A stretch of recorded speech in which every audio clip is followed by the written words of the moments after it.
Hey everyone, Rarity Dash here, and it's time for another reaction request. If you have a video that you'd like me to react to, check the description below. There's a link that'll take you to a Google document with all the relevant information. So today we're going to be looking at Act 2 of this musical that we started. It's Turnabout, an Ace Attorney musical, Act 2, on the Turnabout, an Ace Attorney musical channel. And I watched Act 1, it was good. And now we're moving on to Act 2. So people did let me know that this isn't as comprehensive as I maybe thought. We are still abridging the story quite a bit for the musical format, which makes sense. You can't really contain everything in a game in 4 hours of musical. So, of course, that's how it's going to go. But that said, I still feel like I'm getting a better sense of the Ace Attorney story overall than I ever had before. And I'm sure that will continue as we move on to Act 2 and see what we got this time. It's been very high quality so far, lots of good music, and just good production work all around. And yeah, I don't really know much else to say, so let's just go ahead and... I did bring it up, right? Yep. And take this full screen. Here we go. Yeah, this is a 2-hour part. It's even longer than the first one. Over 2 hours. And, a bit surprised whenever anyone's willing to pay for this kind of a reaction this long, but... it happened, so I'm happy to do it.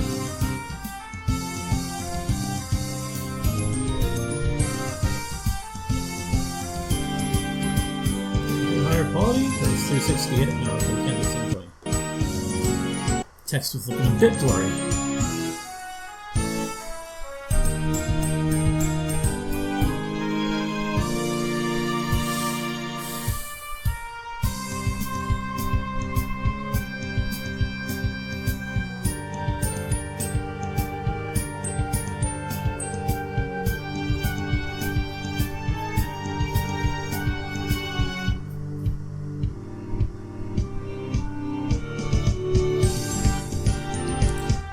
Guess we're kind of recapping what happened in the first part with these visuals at the start.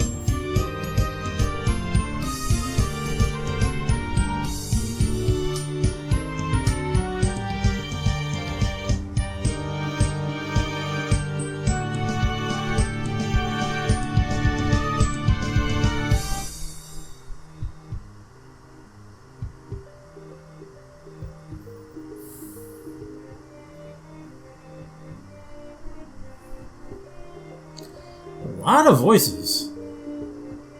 I forget how many there were for part 1, but that might be a lot more.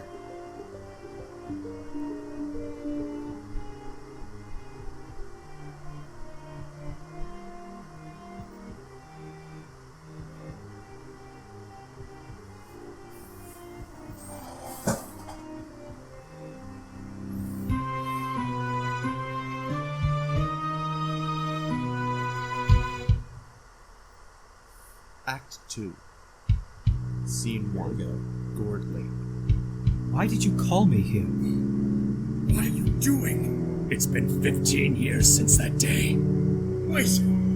Just stay calm! Father! Let go of my father!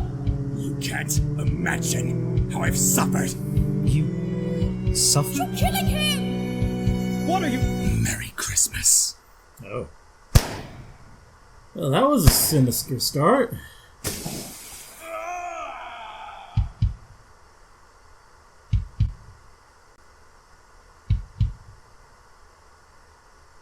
Yeah. Miles I thought it was appears on stage his with a dazed backstory, expression, holding a gun.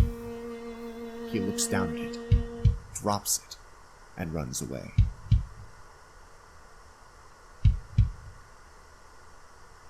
Scene 2. As the morning dawns, a crowd gathers in People Park, all reading newspapers and gossiping among each other. An unidentified body was found in Gourd Lake late last night. A lone suspect was discovered at the scene of the crime. Prosecutor Miles Edgeworth, age 24. Better known as He's only the 24? prosecutor, Okay. Edgeworth has long been under scrutiny. for Looks his at least a little bit tactics older, I and think. But this arrest has concerned citizens wondering, could he be guilty of far worse? Guilty. He did it. So he's gonna be the suspect He's this the time. one. The That's interesting. demon's misdeeds leave him nowhere to run. So is Phoenix gonna have to defend him? Guilty, guilty, guilty. He's murderous, cold-hearted, and merciless. We can't wait till justice is served. Yeah, I mean, this is To bloody realistic. Edgeworth will get what he deserves. Since the first People are quick time I saw to him, he form a did. judgment. I said, you saw how hard he fought for that scumbag Red. Frankly, I'm surprised it's the first one he's shot. He's probably done much worse and just Hasn't been caught. This can't be true, Mr. Edgeworth. What they're saying about you, it's a lie. It has to be. I won't believe it. There's just no way that you are. Guilty. No, He's I won't accept I don't think Gumshoe got to sing last time, so this is cool. this. Justice is served. This can't be justice. I just can't stand this. This is not what he deserves. It's obvious to everyone he's guilty. He's guilty until he's proven innocent. He's guilty. He's guilty. Gotta love that He's spin. guilty. He's guilty. He's Guilty until proven innocent. Until And that's basically the core concept of the whole series, right? Oh, hey, look, on page 2. A real-life lake monster spotted in Gold Lake. Oh. They're calling it Gordy. The crowd's mood Okay. turns on Dumb. They Since we exit included the that, I assume that's going to be next relevant. topic of gossip. Gumshoe is left alone as the scene transitions into the detention center. Won't someone believe in him? Won't somebody help him? Isn't there anybody willing to fight someone to make it? He pulls out his phone and dials a number. Yeah, well, you know where this is going. Mr. Wright, it's an emergency. No, listen, you gotta. It's Mr. Edgeworth. You gotta get to the detention center now, pal. What do you mean you're already? Phoenix enters, still with his phone Yeah. looking straight at Gumshoe. Phoenix is ready to go. Of course we were coming. They hang up their phones and tuck them back in their jackets. Actually, we were in the middle of opening presents. Where's Edgeworth? Is he... In detention. I just need you guys to talk to him. Edgeworth probably isn't going to like it very much. He wants to ever see me again. But What are you talking about, pal? Ever since Phoenix the is Red down Light for it. case, Mr. Edgeworth seemed, well, obsessed with you. Always wandering around, singing about wanting you to see him as a man. I get your point. Hold your breath. Thank you so much, pal. Maggie enters and spots Gumshoe. Dick, there you are. You weren't answering your calls. Oh, sorry, Maggie.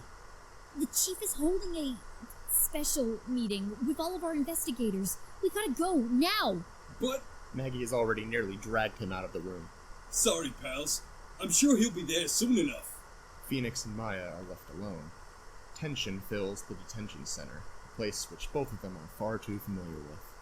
So much Tension, for detention. Mary and Bright. I mean, they're not really related. Thanks for coming, Maya. I couldn't do this without my co-counsel. Hey, I get it. Someone's gotta be your backup against that demon prosecutor, right? She punches the air a few times. You know he'll be behind bulletproof glass, right? Edgeworth, immaculately groomed and Of clearly course. exhausted, is led into the visiting cell and locked in. When he catches sight of Phoenix, he starts to turn back around to leave, but cannot open the door. Oh, come on, Edgeworth. Phoenix sits in the visitor's chair, and Maya makes her way over much more reluctantly. What do you want, Wright? Hello. Come to laugh at the fallen prosecutor. Very well, then. Laugh. I'm waiting. Just drop the melodrama. You don't have so much spare time. Kinda what he's all about. To laugh at you. Yes, you do. I had hoped you wouldn't come. Go on, tell me. What is Time it for another you have song. to say? You first. What happened? How did things end up this way? We heard about it in all the wrong places. Edgeworth, please tell us. We won't let you face this alone. Hello. Edgeworth, let me defend you. What? Nick, why? Guilty of I being mean, obviously this is where that was a going, Maya. cowardly man. That is the luck of this prosecutor. I must have had some small flaw in my guard. I guess this is where I fall apart. I won't let that happen. But he condemns people every day. He didn't even care that we were innocent. I suppose I should be sorry to all those who opposed me. Every attorney, every last client was guilty thanks to me. Edgeworth, this is no time to be You're uptight. right. Why on earth are you helping All this along, guy? all that I said, It's the right thing to do. You're innocent. I'm only one. And you? Convince me. Nope. Go on, right. Defend the innocent. My innocence. No matter who they are. Don't be so damn trite. You know I'm deep into this. There's more on the line, no honest way out. There's no more time for you to. I mean, at this point, I don't really know what happened in that scene, but I've still, won every case. I'm guessing he's Both actually of them. innocent. What an ace. Like it or not, you're an I'm guessing there were actually probably more than I'll do two. Sometime, and I'd rather it wasn't on my account. Don't you Maybe dare skipped talk one? that way to Nick. He It wasn't won that because he important? fought for I don't the know. truth. Are you afraid of the truth? I'm not really sure what's being That's what abridged I out. thought. Edgeworth, you didn't do it, did you? One lingering thought fills my mind, burdening me with anxiety. Edgeworth, did you do Crime it? deserves penance, and I've done all I could. Why bother helping me? This serves the greater good. I don't believe it. I won't believe it. Don't ask me to leave while you wallow in fear. Can't you believe that you don't stand alone? I'm One lingering thought fills my mind. Let me fight. Not on my I behalf. can make this Go right. ahead and laugh. Step into I the don't light. even deserve to Let be me save free. you. There's You can still nothing to atone. know. No need for despair. I find my hands But we'll win this, I once swear. Just tell me the There's truth. nothing to Tell me the truth. nothing to Tell say. me, There's just trust me, nothing, 'cause just leave you're me not alone. Please, just leave me alone. All right. Edgeworth pointedly avoids looking at Phoenix as he is escorted back to his holding cell. Well, Phoenix stands, still staring at him. he's gonna do it anyway. He's gonna find the Nick, Phoenix snaps back to Earth. evidence. Nick, look, I don't like it, but I do trust you. But if we find out he did it, you owe me free burgers for a week. Hey, I already paid for those. Come on, co-counsel, where are we headed? They exit, fades blank. Scene 3. The Criminal Affairs Department. Chief Prosecutor Lana Sky is speaking to the police when Maggie and Gumshoe enter. A guilty conviction, no matter the cost. That is the fate of the prosecutor.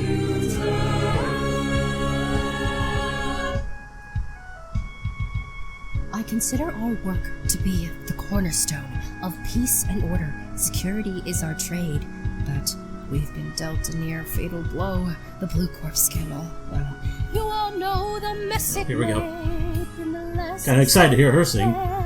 the better. Now we have She has a cool chance design. to turn this travesty around and save our reputation with this bust. So if you want their respect, get the verdict they expect, and that's how we'll regain the public's trust. Nice. With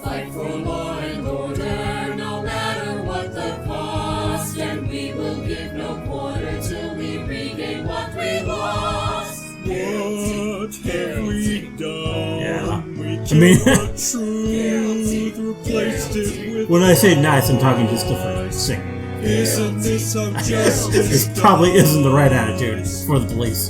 Isn't it our job to make it? Pardon? I didn't. It's just... Your job, detective, is to follow orders.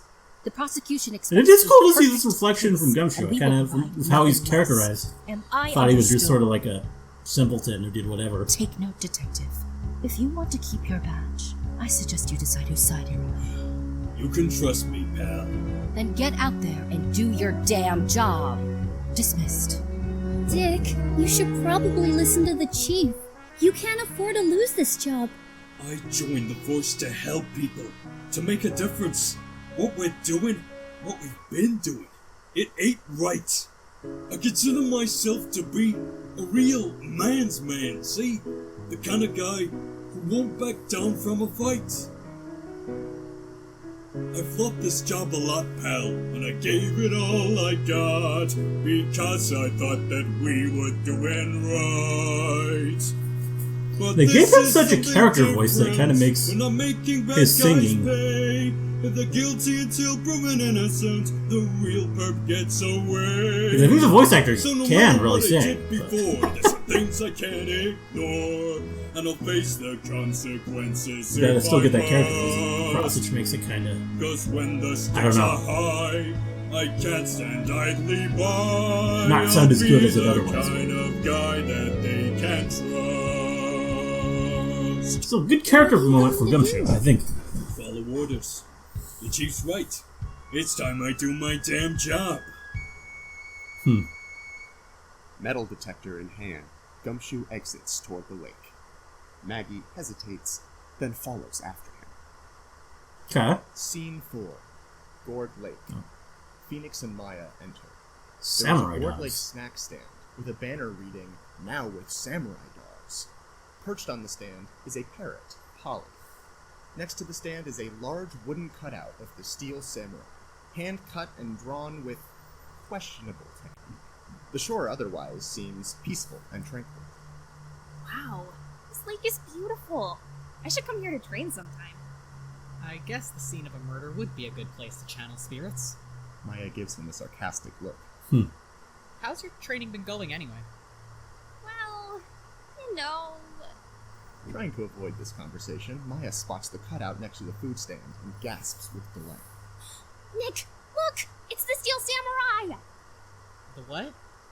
Come on, Nick! The Steel Samurai, warrior of Neo Old Tokyo. The award-winning kids TV show. Yo, old Tokyo. Fights for great justice. Never heard of it.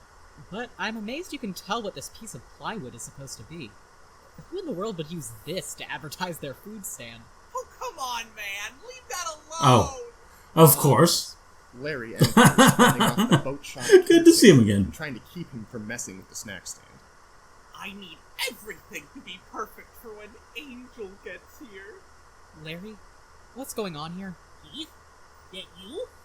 Is that Nick with you? Where have you been? The caretaker stumbles toward Phoenix and Maya, who take a step back. That rapscallion is trying to drive business away from the pasta shop. Pasta shop? Dude, you rent boats! Right over there! Heck, I was there yesterday, remember? Oh. Wait. Witness? Larry, you were here? Nonsense. If it didn't exist, I would have had this jingle. Oh no. Please don't. Oh. This guy gets a song. Pasta shop, pasta everywhere. Pasta shop, pasta in your hair. Now I listen up, don't you think kids you first want neighbors. pasta in Ain't your those hair. junk I wanted gone.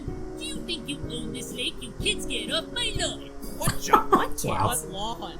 Yesterday is hazy, 10 years ago it's all a blur, but Polly remembers the way things were. And you know the wet noodle, don't you, girl? Wet noodle, wet noodle! Oh, is the parrot gonna be our witness? Polly, Polly, hey there, gal. Polly, Polly. Oh, hey, wow. Hold on. Larry, please focus up. You heard what I asked, right? Do you have the slightest clue what happened here last the night? wet noodles where Wow. it's at to get a real good deal. The best place finally for a tasty meal. Okay, Larry, did you... Pasta shop, pasta everywhere. Pasta shop, pasta in your hair. Objection! Phoenix stops the caretaker Wow. in his tracks, who chokes from ending the song so abruptly. Sir, listen, I really need to talk with my friend here. Why, yada. Something catches Polly's attention. She flies off in the direction of the boat shop. Polly? What's wrong? Sweetie, use your words. The caretaker chases after Polly. Jeez, what an obnoxious character. Must be hard to deal with someone so erratic. I know, right? Look, Larry, did you say you were here last night? Yeah, man, what's up? So you know about the murder, right? What? It wasn't me, I swear. I was gone before midnight. Don't worry, I believe you. But with your luck, I'm surprised you weren't the one arrested for it instead of Edgeworth. Edgeworth? Like our friend? Miles Atticus Edgeworth. From grade school? What? The three of you were kids together? Yeah. Good old Edgy. Always going on about being a defense attorney like his dad. Hold on. Oh, he wanted that... to defend people? Yeah, that didn't happen. He's the demon prosecutor now. Nick, is that why? Yeah. Edgeworth and you, Larry. You're the two that inspired me to become a defense attorney in the first place. Huh? Really? Remember in the 4th grade? When Edgeworth's lunch money got stolen? I did kind of sense that there was So. some more history It's between been a Phoenix long and time. Edgeworth. Didn't realize I'll never forget. it went that far back, though. A single accusation was all that it took. In the blink of an eye, I went from classmate to crook. Yeah. Alone, hopeless, terrified, I've never felt so weak. My sentence was decided long before I could speak. Guilty, guilty, he did it. Guilty, it was you. Guilty, admit it. Did you rob a bank too? Wow. I'm not a thief. Guilty, he's lying. Your Honor, he's trying to pin the blame on some other you. Not me. We won't be fooled. We'll wait till you roll and force Phoenix Wright to tell the truth. Here's where flyers go. Their disbelieving eyes all said I had done it. With no one on my side, I had nowhere I could run. I turned to that boy and tried to admit what I had not done. Guilty. That's when it happened. Objection! Young Edgeworth appears and points.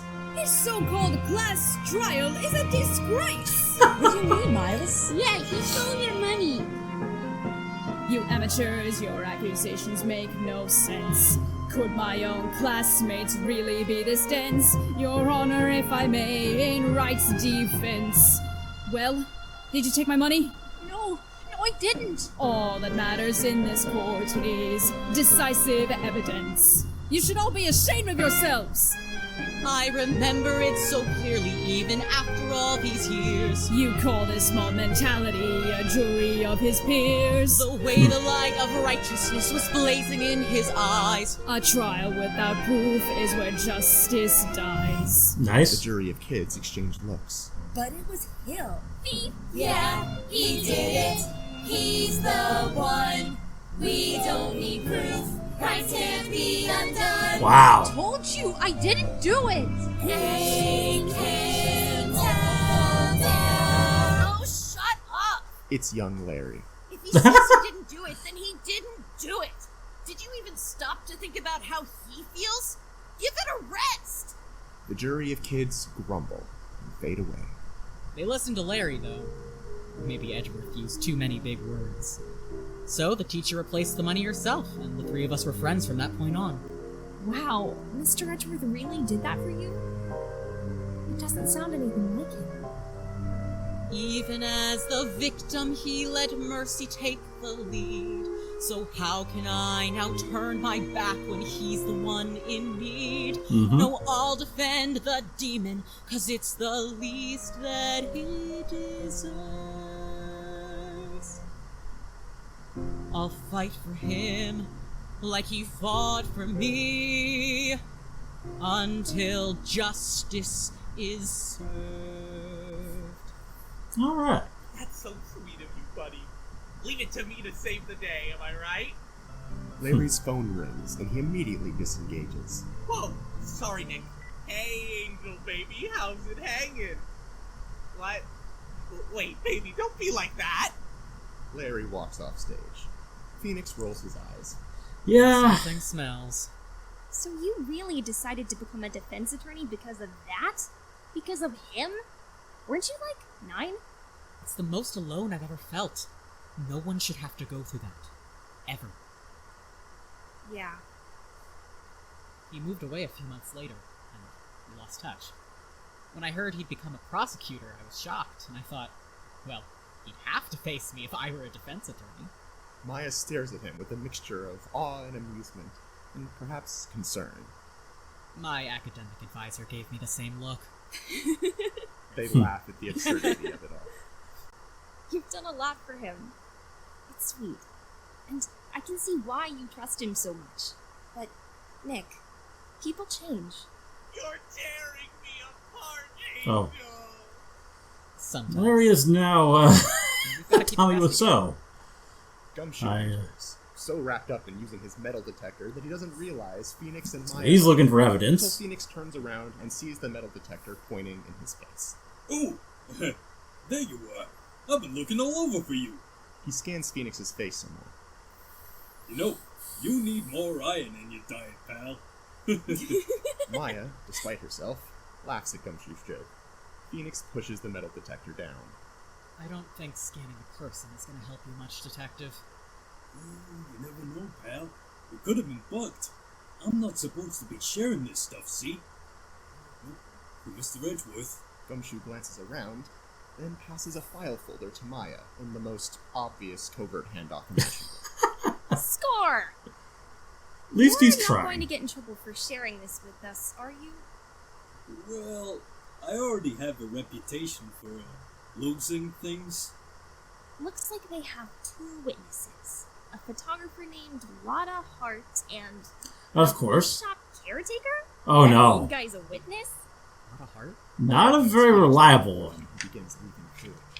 But why is he just the boat shop caretaker? Shouldn't the police know who he is? We're at a loss, pal. Nobody knows his name, and he's got no records or IDs anywhere. Must have had some rough jobs before this one, though, because we can't even get a good fingerprint off him. We don't know any more than you. Phoenix reads off the page. Around midnight last night, the victim was shot point blank in the heart and died instantly. The body has been identified as... Phoenix stops and steps back in shock. Nick, are you alright? Maya, it's Marvin Grossberg. What? Oh. Mr. Grossberg? Oh. Why? She snatches Interesting. the report back from Phoenix and flips through it hastily. You two know him? He was Mia Fey's mentor. But what does he have to do with Edgeworth? They found his diary. As Maya reads, Grossberg appears in the spotlight apart from the others on stage and recites his diary entry. December 24th, 2016. Tonight, I leave with great purpose. To meet with an old acquaintance on Gord Lake. I don't know if I can ever fully atone for those I have wronged in the days of my youth. But now that Red White is behind bars, I have finally been granted the freedom to try. I owe it to my dear departed protege, to her mother, and to all whom I harmed with my foolishness and greed. Even still, can my sins in the DL6 case ever be forgiven? The spotlight fades, and Grossberg disappears. DL6? What does Mr. Grossberg have to do with DL6? Sis might know. I've got to channel my sister. She shoves the folder back into Gumshoe's hands. Maya, don't you need more training? Well, I channeled her when it was really important, and she knows more about Mr. Grossberg than anyone. I just need to focus. Here we go. Phoenix backs up and gestures for Gumshoe to do the same. Maya performs a ritual with her Magatama and concentrates, with no apparent effect. Yeah, not gonna be that easy. Better reception on a channel yet? We need to talk Great to way to Mr. put it. Edgeworth now. Maya, Maya rushes off stage with Phoenix in pursuit. Wait, you guys! There's more case info! He exits after them. Blackout. Scene 5. Back in the detention center. Maya paces in the visitor's room anxiously. A moment later, Edgeworth enters the visitor's cell, flanked by Maggie. Maya immediately goes to stand in front of the visitor's chair. Mr. Edgeworth, what does Mr. Grossberg have to do with... If Wright thinks that having his assistant interrogate me will... This isn't about Nick, and frankly, it's not about you either. If you don't want our help, then fine. But you don't just get to sit there and pretend like none of this is happening. She slams her hands down on the desk. What do you know about the DL6 incident? What do you know about the DL6 incident? Why can you never give a straight answer? DL6 was the murder case that the police enlisted my mother to solve. She channeled the victim and so she does told the police who killed him. But the suspect was found not guilty. Everyone in the country called her a fraud, and now she's gone. So, that spirit medium is your mother? You do know something. Please, I need to know what happened to her. Why did they lose the case? Why did they blame her? Edgeworth hesitates. Maya softens. Mr. Edgeworth, please. I just want the truth. Justice! Isn't that what you're supposed to do as a prosecutor? Fight for great justice? There's a flicker of recognition in Edgeworth's face, and he gives a small smile. For great justice. Or, I guess that's the Steel Samurai. I'm Hmm. well aware. They almost Okay, so you a fan? of everything. Edgeworth's smile drops. All these years, I thought I was the only one who had suffered. Miss Faye... Phoenix suddenly enters with Gumshoe in tow. Maya, there you are. Edgeworth puts his defenses back up. Ah, right. I'm glad you've returned.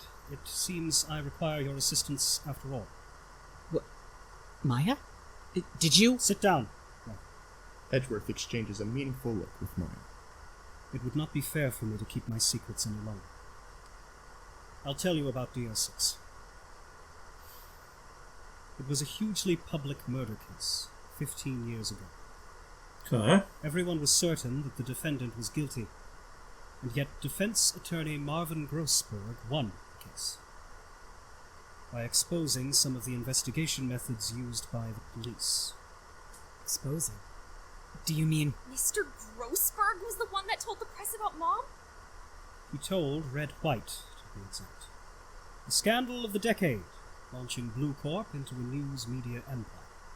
How could he do that? After that news story, everyone, even the village, they just drove her away. It seems we've both lost someone we loved in this case, Miss Faye. He turns his gaze away. The victim in DL6 was a defense attorney named Gregory Edgeworth. Edgeworth? My father.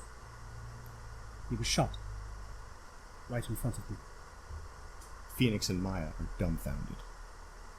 I don't remember much from that time. A defense mechanism, perhaps.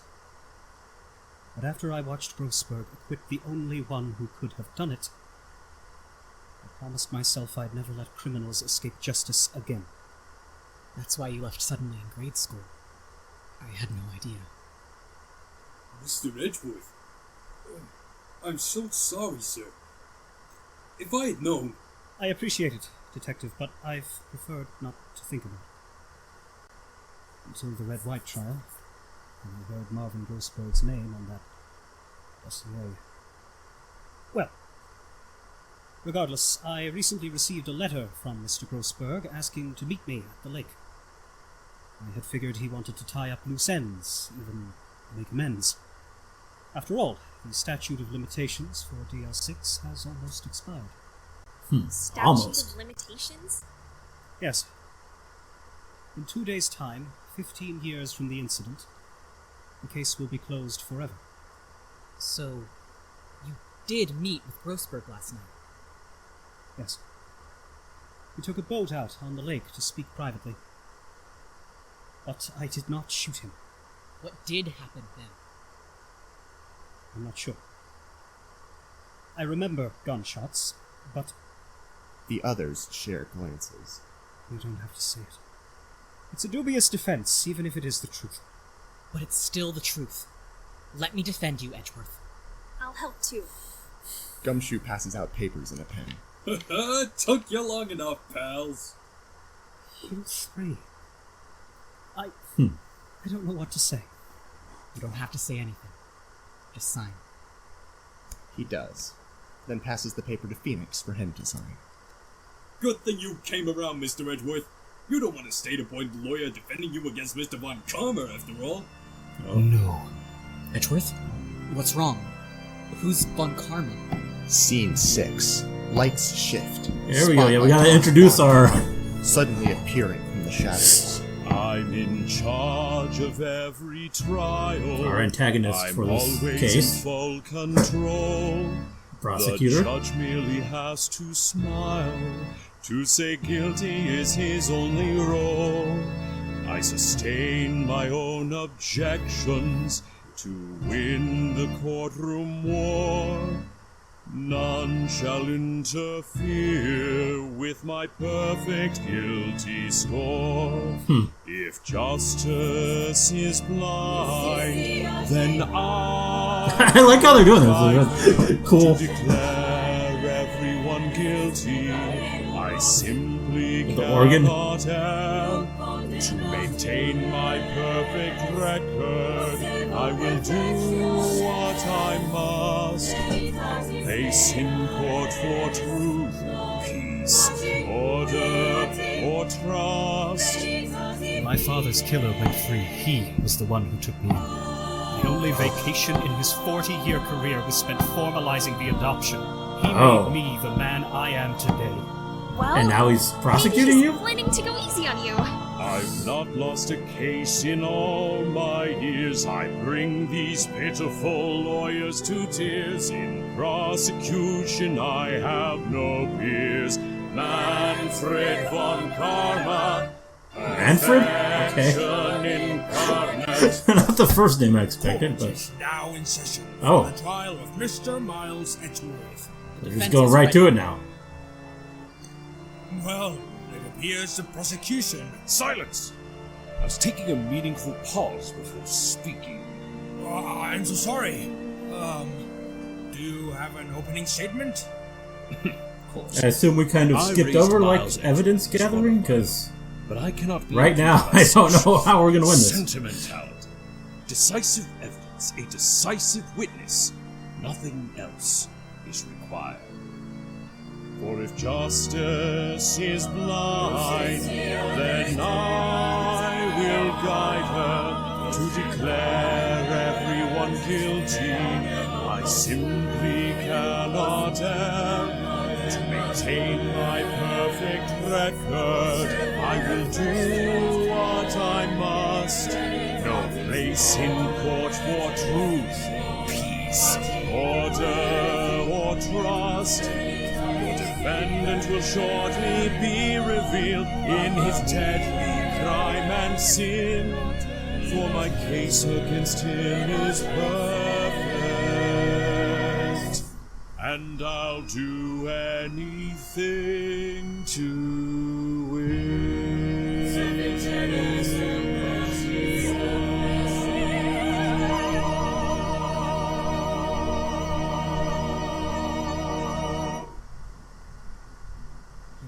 A visit from Mia would be really nice right about now. I'm sure it'll happen right when we need it. Distinguished members of the court, just after midnight on December 25th, Miles Edgeworth shot Marvin Grossman and dumped his body into Courtroom. The defense has no evidence. Shot Marvin Grossman just after midnight on December 25th. Yeah, it was Christmas? Shot Marvin Grossman Okay. and dumped his body into Courtroom. The defense has I haven't really brought that up. So I shall begin. Objection! I do have an opening statement. Wrong. Do not interrupt me again. What? Yes, he's quite right, of course. What? The police were called to the scene by a caretaker of a nearby boat shop. When they arrived, they discovered a body, a gun in one of the boats, and the defendant sitting in his car nearby. The ballistic markings from the bullet extracted from the heart of the victim match the pistol found at the scene. What are ballistic markings, Nick? They're like fingerprints for guns. Every gun leaves a unique print on the bullet it fires. Silence! We do not have time for baby's first murder trial. The adults are talking. Phoenix and Maya freeze like kids caught whispering during class. Fingerprints were discovered on the pistol, from the defendant's right hand. The crowd bursts into chatter. Phoenix, in disbelief, rounds on Edgeworth. Your prints were on the gun? I think we've established that. Your prints were on the gun? I was in a daze! Order! I shall have order in my court. With a stomp of Von Karma's cane, the crowd instantly falls silent. Now, I will call one witness to the stand whose testimony will prove Miles Edgeworth's guilt. Then, you will bang your gavel and end this trial. Yes, sir. The crowd starts to chatter once more. I thought Detective Gumshoe said that there were 2 witnesses, the boat shop caretaker and... I call Lotta Hart to the stand. Okay. Lotta makes her way to the witness stand, all smiles, setting down a camera and microphone attachment on a tripod facing the defense's bench. Wait a minute. I know you. You were Red White's secretary. Oh yeah, okay. The crowd starts murmuring suspiciously. Order! Von Karma bangs his cane, setting off the camera flash, causing Phoenix to flinch. Lotta shuts her camera off. Nah, I left all that secretary business behind me months ago. Now I spend my time with my trusty camera and microphone here. It's set to go off for any loud, sharp noise, so I can snap up that lake monster every well, that's going to be relevant. The prosecution submits these 2 photos of the lake, taken automatically at the moment of each gunshot. As you can see, they both show 2 men in the boat, one of whom is holding a gun. They capture the moment of the murder. The crowd murmurs more. This time, the judge bangs his gavel to silence them. Order! The court accepts these photos as evidence. Frankly, I'm quite convinced of the defendant's guilt. Hold it! I demand to cross-examine the witness. We have yet to hear her testimony in her own words. I grow tired of these wastes of time, but if you must... Y'all need to loosen up. Oh, here we You're go. so tense and serious. You get a song? That should be fun with the accent. It's a murder trial. Y'all need to learn some manners, too. Going country. Talk like that to a young lady. Witness, don't say anything trivial or unrelated to this case. Understand? Yeah, I understand. Y'all listen up now and listen good, 'cause what I'm about to say is true. 'Cause what I saw is what happened, and this is what that killer did do. I was camping by the lake in my car that Christmas Eve. I reckon it was past midnight when I heard a big bang pow, and I looked around only to see the absurd. 2 gents in a boat, the only thing on the lake, not a nary thing around that I could see. There was another bang, and not a dang thing could have done what I saw there be. Witness, you're saying you saw the murder take place? Sure did. Y'all listen good now. I heard 2 dang gunshots that night. When I heard Okay. the first shot, I Is looked that out relevant? of my boat. Then there was another flash, and someone fell into the water. Hold it! Miss Lotta, you gotta be lying. It couldn't have been that way. Y'all, if you reckon it was past midnight, that means it was Christmas Day. Ha! Objection! Irrelevant! The defense is out of hand. The witness merely misspoke the date. Her testimony still stands. Okay, let's see. When you looked at the lake, could you clearly see the men? Ain't the photo proof enough for you? No, it isn't. I'm asking if you saw them. Objection! This tells us nothing new. Were you looking at the lake when you heard the second shot? Sure, I guess I was. Were you or were you not? Enough! I think we've heard all we need to hear. Judge! I am ready to hand down a verdict. Wow. Mr. Wright, I will have to penalize any further outbursts by holding you in contempt of court. Nick! This court hereby finds the defendant... Hold it! Who was that? It was me. Wait, what are you... Lotta, your testimony's real strange. Is it possible to see anyone in that range? You're being unclear about what you saw. How do you account for this flaw? Did you even see Edgeworth at all? Objection! Hey, Enough what's the of big this idea? nonsense. You Judge, think I'm some declare kind the of criminal? defense in I contempt saw of him. court. I swear, Now! I saw Edgeworth. Very well. You have been warned. Bailiff, please remove Mr. Wright from the courtroom. No, wait! Please, it was me who spoke out. Nick didn't do anything. Very well. Bailiff, remove Miss Fay from the courtroom. Maya! You're almost there, you two. The Okay. truth's in sight. Miss Fay, wait a minute. Truth in sight. Sight! Of course! Your Honor, please. Did you hear what Miss Hart just said? She said she clearly saw Mr. Edgeworth. This wasn't in her testimony before. This means she has a new testimony, and I have a right to cross-examine her again. Objection. Pathetic. It's too late for baseless claims. The girl's already paid the price. Say one more word, you'll get the same. Judge, continue your verdict. I'm sorry, but I cannot. What? Mr. Wright is correct. The defense may cross-examine the witness once more. This is still a court of law, Mr. Von Karma. Listen well, Mr. Wright. I will not tolerate further badgering of my witness. Miss Hart, could you please repeat your testimony? The man on the boat was Edgeworth. His photo is my proof. I saw him clear as day, and I swear I'm telling the truth. You claim this is significant? Then enlighten us. I saw what I saw. That's it? I heard what I heard. There's nothing I can I see. may say Hold a on. lot of things, That's it. but I mean It's right in every front of word. me. Objection! Gotcha, Miss Hart. These photos show us the lake was incredibly foggy that night, and you were camping quite a distance away from the shore. And yet, you're positive you could identify Edgeworth, or anyone, in that boat. You calling me a liar? Well, if the boot fits. Oh, you're cruising for a boot to the head, Sparky. Miss Hart, if you really saw Edgeworth, Good job to the why voice haven't actors you for it. mentioned It's very the other man charming. in the boat, Marvin Grossberg, your other former boss? What? Brody Bird kicked the bucket? The courtroom is silent. Von Karma massages his temples and Phoenix grins. Lotta realizes her mistake. All right. I guess I couldn't really see Edgeworth for sure. But I didn't mean to lie, honest. It was just all so exciting being a real-life witness. But wait, I can make it up to y'all. I got something else to show you. No, you don't. The prosecution has nothing more to present at this time. Well, I do. I've got another photo. Don't look like much, but it might be important, I reckon.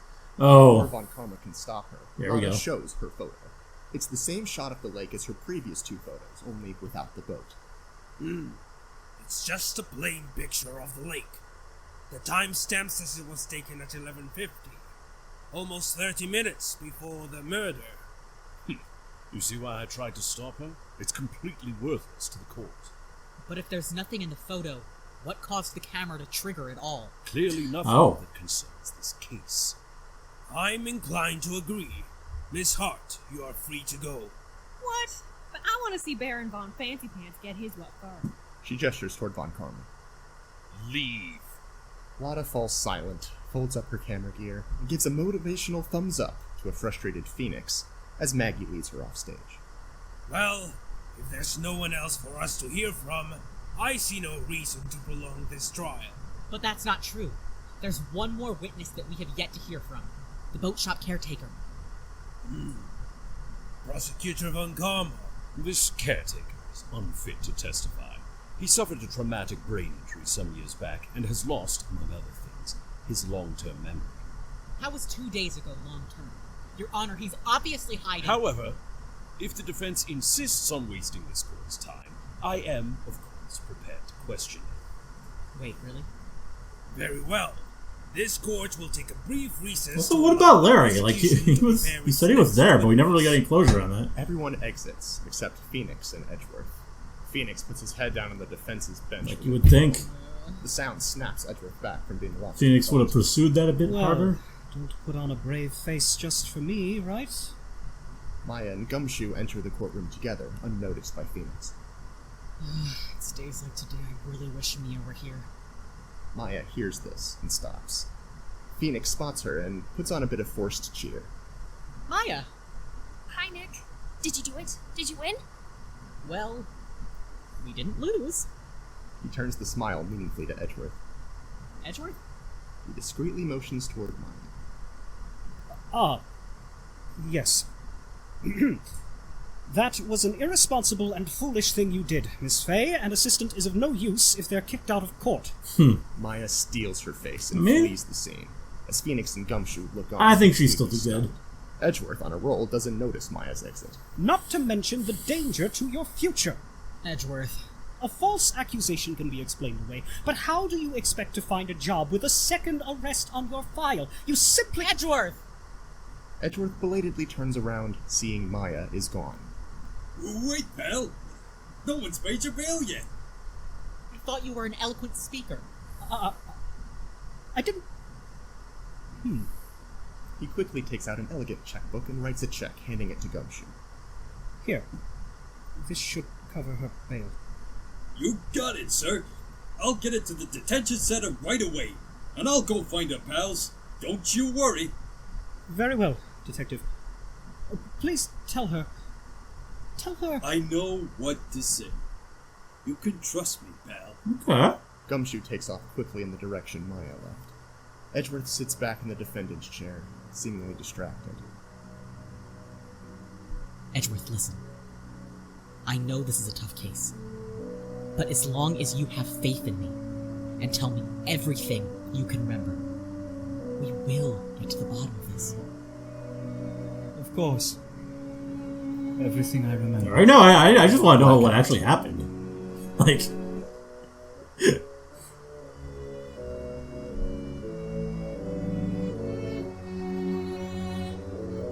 I have no idea what actually went down on the lake. Scene 7. People Park, outside. Maya is performing her channeling ritual, unsuccessfully. She flops down dejectedly with a sigh, then tries again after a moment, holding the Magatama close to her heart. Head up, back straight, while you're staring down the road. Stand your ground, don't back down, you won't crack under the weight.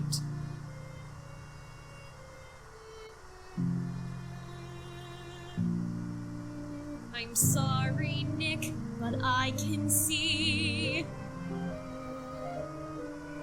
that you need Mia now, not me. I knew that was coming, but still. And so, why should I stay? As Maya sits crying, Gumshoe enters, speaking on the phone with Maggie. Yeah, I know, Maggie. But something's come up.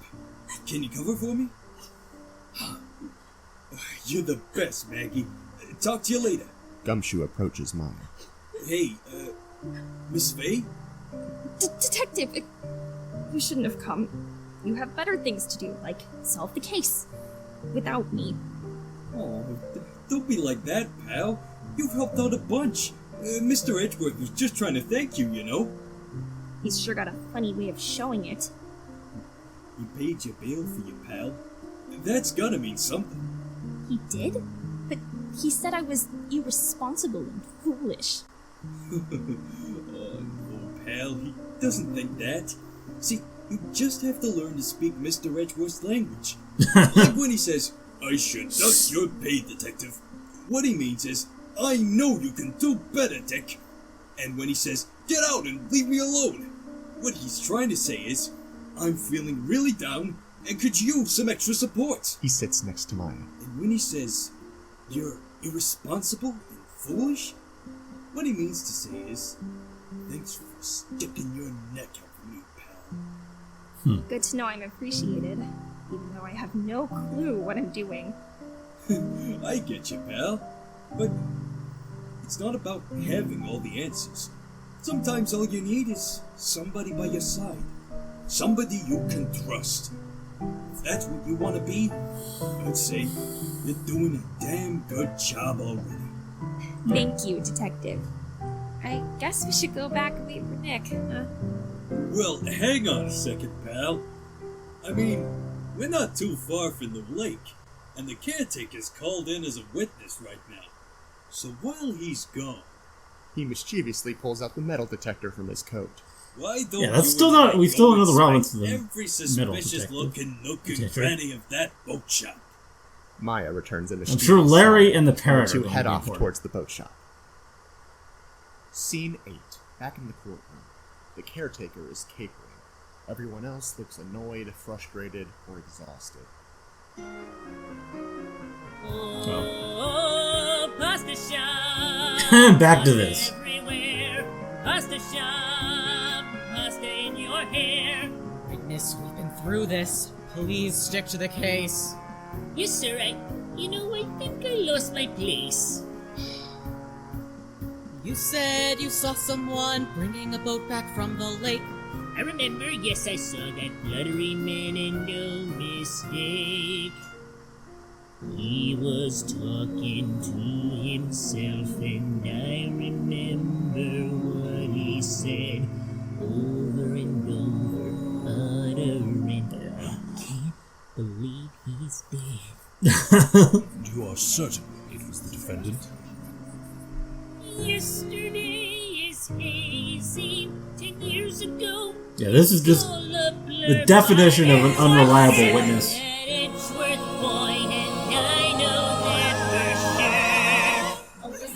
The crowd explodes into discussion. This time, Von Parma just smirks, and the judge, after a moment of confusion, actually has to use his gavel. Order! Order in the court! Mr. Witness. I am impressed by the lucidity of your testimony. That's... Thankfully, the witness's short-term memory remains intact. There is no need for cross-examination. What? But if he were lying... Objection! I will not have my witness be needlessly slandered. In a court of law, evidence is everything, and you, Mr. White, have nothing. Phoenix desperately looks through his evidence and turns up nothing. No! Judge, I demand you give your verdict. Now. Is Maya Very well. This court gonna show up finds right the last time? Mr. Miles Edgeworth Right the last moment? guilty. The accused will surrender Oh. to the court immediately, to be held pending his sentencing. That is all. Court is adjourned. But just as the judge lifts his gavel to adjourn the court... Oh. Wait! Okay, Larry? Wait! Larry bursts out of the crowd and runs to the witness stand, tripping and stumbling on the way there. No! I have to testify! Larry? What are you doing? Your Honor, dismiss this man. You've already declared... But I was there! I was at the lake that night, just like that guy! And hearing him testify, I realized I heard the gunshot! You're done questioning him? Well, I'm here, completely questionable. This has never happened before. I'm not sure what the proper procedures are to follow. There are no proper procedures. The trial has ended. Your Honor, these are lives. You didn't bang the gavel, I To guess. ignore any evidence would be a horrible distortion of justice. There is a tense beat as the judge considers this. I agree with the defense. If Mr. Edgeworth is in fact guilty, this testimony will not change that fact. We will hear it. Von Karma, for the first time, looks uneasy. Right. This could be our chance. Von Karma plans out his trials to the last detail, but this... There's no way he could have planned for this. He's worried. Of course he's worried. It's Larry. I'm worried. Witness, please state your name and occupation. Here we Larry go. Butts. Ladies' man. This is a colossal waste of time. Mr. Butts, please begin your testimony. You got it, Pops. Well, I was hanging out with my girlfriend Ruth in my mansion with the golden picket fence. Yeah. Sir, must I remind you now to please... Oh, the judge actually gets to sing. Because perjury is a criminal offense. I like it. Try that again. See, I was all alone because I'd just been dumped, and I know that isn't easy to believe. by the lake where I was selling some junk. It was my only company that Christmas Eve. But as I poured it up and locked up my shop, I heard a gunfire with a noisy pop. And I know you don't think my opinion counts for a whole lot, but let me guarantee you that I heard that shot. That's how it all happened, I recall it clear as day, so believe me even if you think I'm nuts. His testimony's vague. And you know just what they say when something smells. It's usually the butts. This was contributing nothing. I demand he be dismissed. And drawn and quartered. Hold it! Larry, there is one thing that sounds out of place in your testimony. And what's that, Nick? Well, you say you heard a gunshot. Earlier, Oh, but there were two. Court testified, and I quote, "Y'all listen good now, I heard 2 dang gunshots that night." Nick, you said Miss and not Mrs., right? Because if she's available... Larry, just tell me why you didn't hear the second gunshot. Truth is that I was listening on my headphones, because radio's the friend that's always there. I like to jam out when I'm feeling alone, so I may have missed a shot that filled the air. But I remember that one bang that I heard. The DJ was talking when it occurred. So I know it wasn't something like a killer drum and riff, but I can guarantee you that I was scared stiff. When the DJ had talked, there was hardly any noise, so I listened in awe of her really sexy voice. It was pure and demure, yet mature and so refined. I can't get that lovely voice out of my mind. That's how it all happened, I recall it plain as ink, and to get up here I took a lot of guts. Ah! Or to be more succinct, this whole testimony stinks, and when something smells, it's probably the butts. Yeah. Back to that. Can't stand to listen to this lad. This young man has nothing new to add. Larry, there's just one thing I should know. When you listen to the radio, in regards to the DJ, what exactly did she say on that show? The time? Do you know? I remember. She said, "Hey, it's almost Christmas." Almost. Mr. Wright, anything to add? So it wasn't Christmas yet. As compelling as your It argument was is, I demand before we midnight. end this pointless charade. Now! Oh, very well. Mr. Larry Butts, you are now dismissed. Objection! Your Honor, please. I just realized that Larry's testimony changes everything. If you recall, Miss Lada's camera went off at 12:15 December 25th. Yes, yes. And though the witness is incompetent, and frankly quite a dope, I know his shaky testimony's not a myth. Guys, come and though we all assume the gun fired twice, in fact the murder weapon fired thrice. One was fired Christmas Eve, the other's Christmas Day, and these 3 photos illustrate my repartee. See? One from when the camera went off at 11:50 p.m. Almost Christmas. And 2 more at 12:15. The camera caught 3 snapshots for 3 gunshots, and Larry's testimony proves it. Why, you're absolutely right. No what objections, does that prove, Mr. then? Von Karma. Very well, Question is, what happened in this 25-minute gap? Indeed. We must look into this matter further. Mr. Butts, your final thoughts? So was he killed at 11:50 and then was kind of set up later? I think that you could even get a degree, or it's worse, just imprisonment for life. That's how it all happened, and that's all I gotta say. I recall it just like it was yesterday. It was Tuesday. And so I saved the day, even though I'm just a blood. When something smells, it's gotta be. That man needs some lobotomy. When something smells, it's gotta be a boss. That's right. It's gotta be the boss. Get him out of here. That was a fun Larry song. knee slides out of the courtroom, or something equally epic. Your Honor, the relevance of Larry's testimony cannot be denied. There were 25 minutes between the first gunshot and the murder witnessed by Miss Hart. More than enough time for the real killer to dispose of the body and stage a crime scene. So, you've invented a real killer. How utterly desperate. Mr. Wright, who would this real killer be?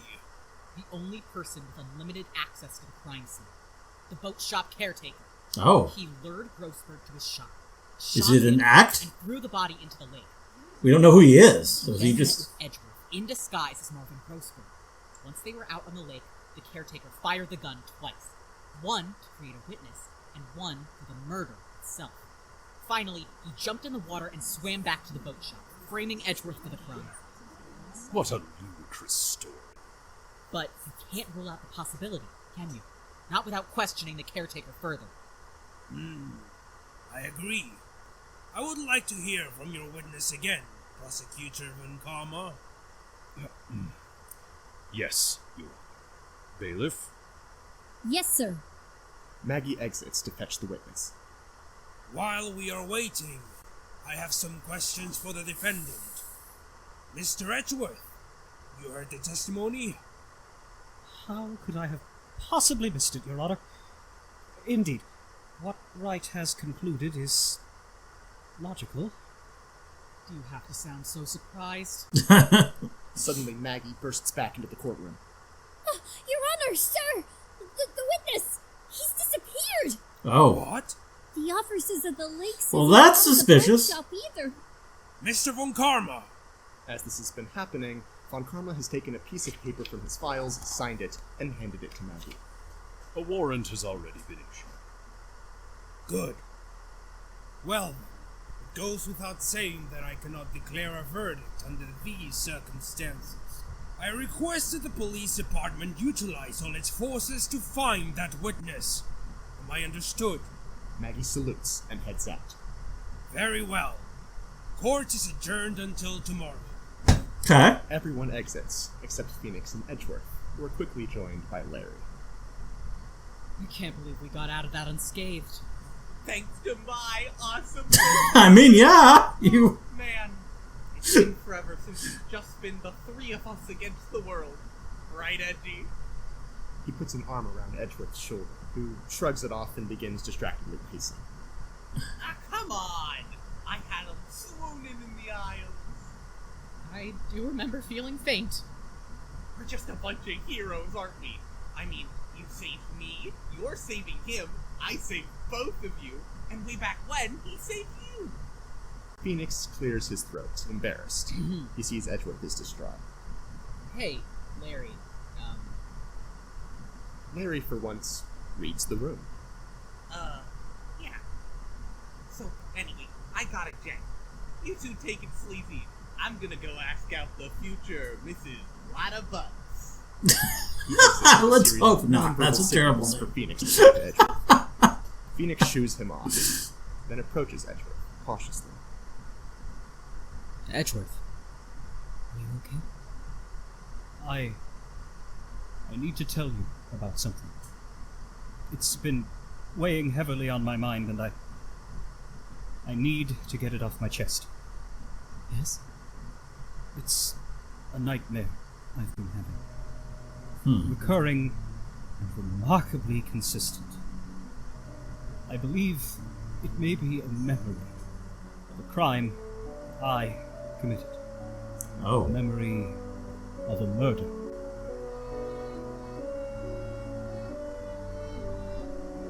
Okay.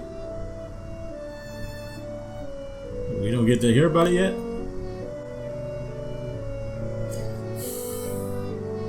We're only halfway done.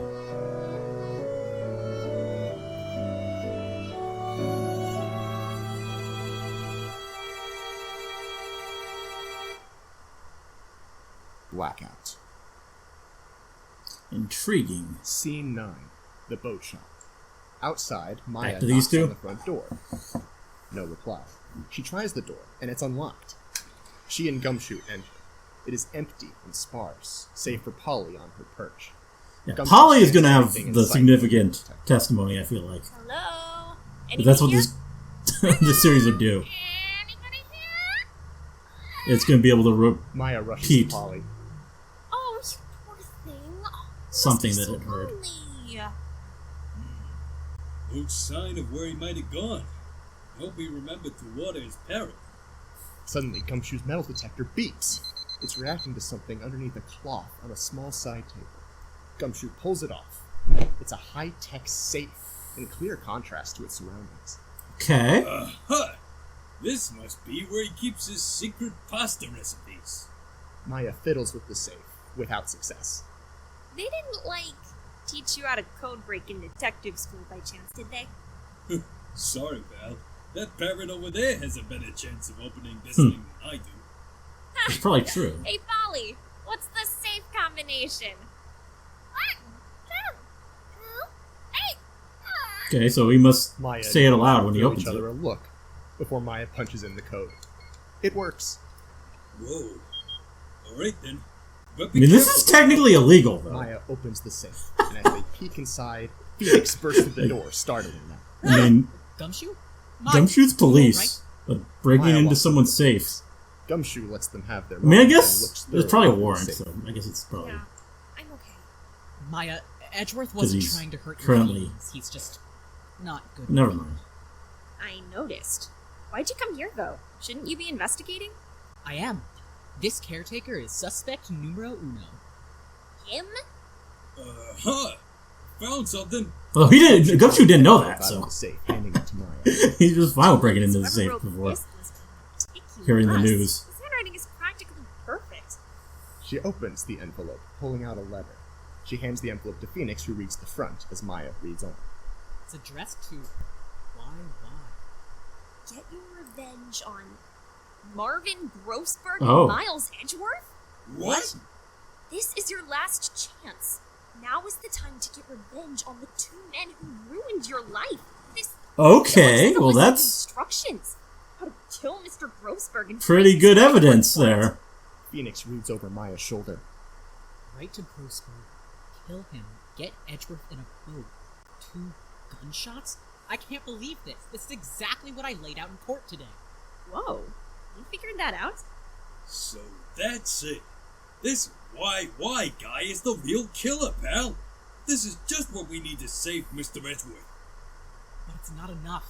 We have to prove that the caretaker is YY, and that he actually did what the letter said. And why this guy wanted revenge on Mr. Grossberg and Mr. Edgeworth to begin with. Must have something to do with DL6. That's the only connection between the two of them. If that's the case, pal, I think I know where we can find out more. Gumshoe gestures for them to leave. He exits with Phoenix close behind. Maya is almost out the door herself when she suddenly turns around. Oh, Polly, I'll come back to visit you later, okay? I won't forget. She exits. Polly's gonna You be sit with important. Polly for an extra beat. Oh. Don't forget, DL6. Yeah. Blackout. Scene 10. Outside the records room in the Criminal Affairs Department. Gumshoe looks around stealthily, then ushers Phoenix and Maya by quietly. Now remember, the records room ain't open for civilians. You gotta lay low. He swipes the door with his ID card and the door unlocks. Gotcha. Go find the evidence you need, pals. I'll stand guard. Make sure no one sees you. Thank you so much, Detective Gumshoe. We're really grateful. No time for that, pal. Now go! Investigate! Learn! He shoos them into the records room, and with a last, For Mr. Edgeworth! he slams the door shut. Why don't you have as much energy as Detective Gumshoe, Nick? I used to, until I took up some babysitting on the side. Hey! She elbows him. He smiles. Maya takes the joke more seriously than she lets on. Come on, let's go find that file. As they go look, lights shift to Gumshoe outside the door. Maggie and other police officers run by. She spots Gumshoe and drags him along with her. Dick, they found the caretaker. Let's bring him in. Oh, Maggie, The police exit as lights shift back to Phoenix and Maya. She opens a drawer. Found it! Unsolved case number DL6. Nick, it's empty! Oh. So creepy. There's just a couple loose papers and a big empty box where the evidence should be. Phoenix takes the pages and reads the headings. Suspect data, case summary, State versus Yanni Yogi. Okay, well, there we go. That's him. Phoenix bullet points for Maya. Now you have a name. DL6, December 28th, 2001. District. Also around Christmas. Earthquake knocked out the power and 3 people were A trapped little in bit the after. elevator. Attorney Gregory Edgeworth, his son Miles, and bailiff Yanni Yogi. Grossberg he argued was that Yogi bailiff. suffered temporary insanity due to brain damage from the lack of oxygen. so he couldn't be held liable for killing Gregory. Yogi's fiancée at the time left him soon after the incident. Maya takes out the YY letter, handing it to Phoenix. But if Yogi was found not guilty, why would he want revenge? Maybe he blames Grossberg for... He suddenly stops, studying the letter intently. Nick? Phoenix searches for something in his briefcase. I've seen this handwriting before, I swear. He finds what he was looking for, scrutinizes it for a moment, and passes it to Maya. She looks it over and compares it to the letter. What is this? The search warrant for the caretaker? Wow. This is the exact same handwriting. Oh. What you call it? Practically perfect. Maya and Phoenix exchange the same wide-eyed expression as they realize. What are you doing here? You! On Karma! Mr. Von Karma. This letter. It was you, wasn't it? Okay. You instructed Gaudy Yogi to commit murder. How many years has it been since I heard that name? Now it appears, Mr. Wright, you've grown wise to my game. So you admitted He's such a you fool. wrote this letter! Yes, my dear defense attorney, and I must thank you. Bringing it here saved me a great deal of needless hassle. He reaches for the letter, but Phoenix pulls away. You should know, I do not negotiate with defense attorneys. They're like bugs to me. Worthless things to be crushed. Von Karma pulls something out of his pocket and approaches Phoenix and Maya. Nick, what is that thing? Stun gun. For self-defense. Usually. Oh, and how arduous I thought this process would be. And yet you stand here, so render that letter to me. This trial is ending, now your life's depending on lending that parchment you see. Maya, don't get any closer. No, Von Karma, no, sir. We won't let you stand in our way. We both know Miles Edgeworth is innocent. This meeting won't lead us astray. These last 15 long years for vengeance I've waited, hoped, anticipated the payback I seek. Those who would mar me must face their subjection, as without reflection I punish the weak. But Edgeworth... Ha! Pitiful, second-rate romanticist, just like his father. His father. That cockroach! Only he would dare defy me. Defy you? You mean... I faced him in court. I crushed him in court. But he scored a single blow. A single penalty. The only one in my career. He scarred my perfection, and I will have my revenge. Wow. You feel my wrath. All the rage that's been building. Tenfold! Now 600,000 volts to pour straight to your veins. For the truth will emerge. The verdict will not usually die, though you might feel some pain. You ought to know better, so hand me that letter, lest you watch this child be slain. Enough of this. Give me that letter. Now. No! Maya leaps at Von Karma. She grapples with him, making him drop a small plastic bag without him noticing. Run! Idiot girl! What do you think you're doing?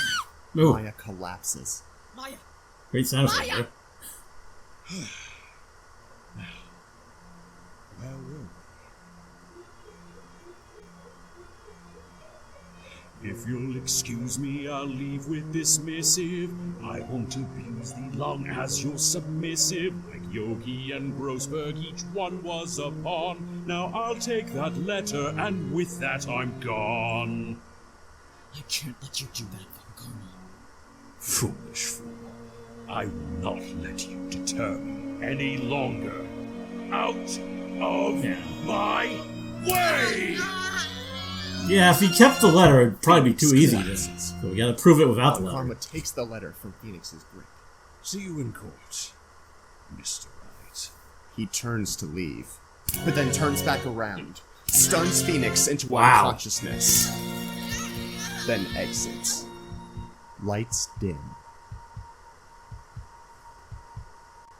Scene 11. Time passes. Lights up as Phoenix finally stirs. He remembers what happened and, with little regard for his own injuries, immediately reaches over to Maya. Maya! Maya, are you okay? Maya, please. A little surprising that Maya eyes. didn't recover first. She only took one shot. Nick? Maya! Oh, thank God you're okay. I thought that. The letter. I mean, Did he she's take smaller, it? I guess. Well, yes, but that doesn't matter now. I'm just glad you're okay. What are we going to do? That letter was the key to the whole case! I don't know. But we know the truth now. What'd he If draw? we just turn our thinking around, there has to be another way to prove it. There has to be.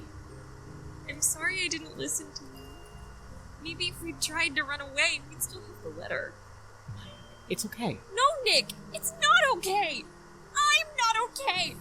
Every time I try to help, I just make things worse, and you... Don't think I that's know true. you wish I was Mia instead. Maya, I am so sorry I made you feel that way. I do miss Mia. A lot. But I am so glad you're here. I wouldn't have gotten this far without you. We would have lost today if you hadn't confronted Lotta. I freeze sometimes. I panic. But you're always pushing ahead. You're amazing. Nick! Thank you, Maya. I should have said it sooner. Thank you for being here. For being you. You know, I wish Mia were here too. Maya. But I believe in us. I believe in you. We're probably gonna need some Mia testimony before the end of this case as well. I know we can do this. We have to. Phoenix notices She probably the would dropped know something plastic about the bag. old case. Wait, what's this? He picks it up and reads the label. DL6 incident, evidence number 7, bullet from the heart of Gregory Edgeworth. Oh. Von Karma was holding this when you jumped him. Maya! He helps Maya stand. In darkest times you show no fear, you stand up to lend me your Was the same gun used, maybe? I don't know how we'll save the day, but now thanks to you, we'll find a way. For That would be no interesting. one fights quite like a fake. Thank you, random faceless crowd, for joining in. Lights shift to Edgeworth sitting alone in his detention cell. Tomorrow's trial, my sentence is decided. The truth brought to light. I've run out of time. At last I'll answer for my crime. We still gotta learn about his dream as well. That was hidden from us earlier. Tomorrow at last, this comes to an end. Tomorrow I swear I'll defend my friend. And I'm still wondering who's gonna bring that parrot to court. Last, it's out of my hands. I'm telling you right. You don't understand. This is my penance. This is what I deserve. I will not rest until I see justice served. Tomorrow, at last, at last. Add spotlights on Gumshoe and Maya. Only one day left to go, our time is running short. I won't give I up. won't submit, he didn't commit a crime of any sort. I won't I'll give stay in. up all night reading files, but I know what I'm gonna say. I'll fight till the truth comes to light on his final day. This is the end for me. I won't give up the fight. I dread what lies ahead, but I'll do what's right. Tomorrow, at last, at last. Everyone exits. Lights shift to the next morning in the courtroom. Gumshoe, Lotta, Larry, and the police join the crowd in the gallery.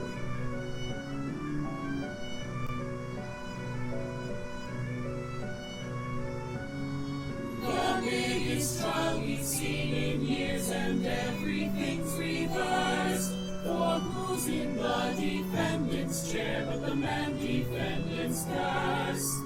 Rookie versus veteran, a demon being tried, and the only man who's beaten him is standing at his side.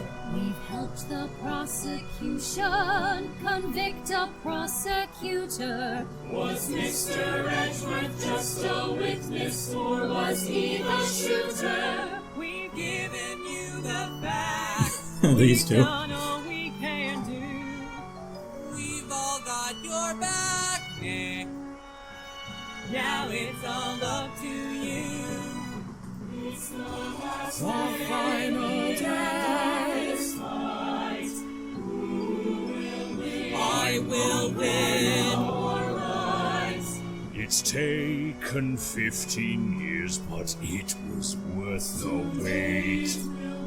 I know I must stand alone to face my fate. Oh, yeah, the statute of limitations thing. That's why the murders are set both around Christmas. Just days apart. And you're far from alone. That makes sense. Justice for There's no room for doubt. one way or another, today the truth will come out. Today's the day at last. I face my past.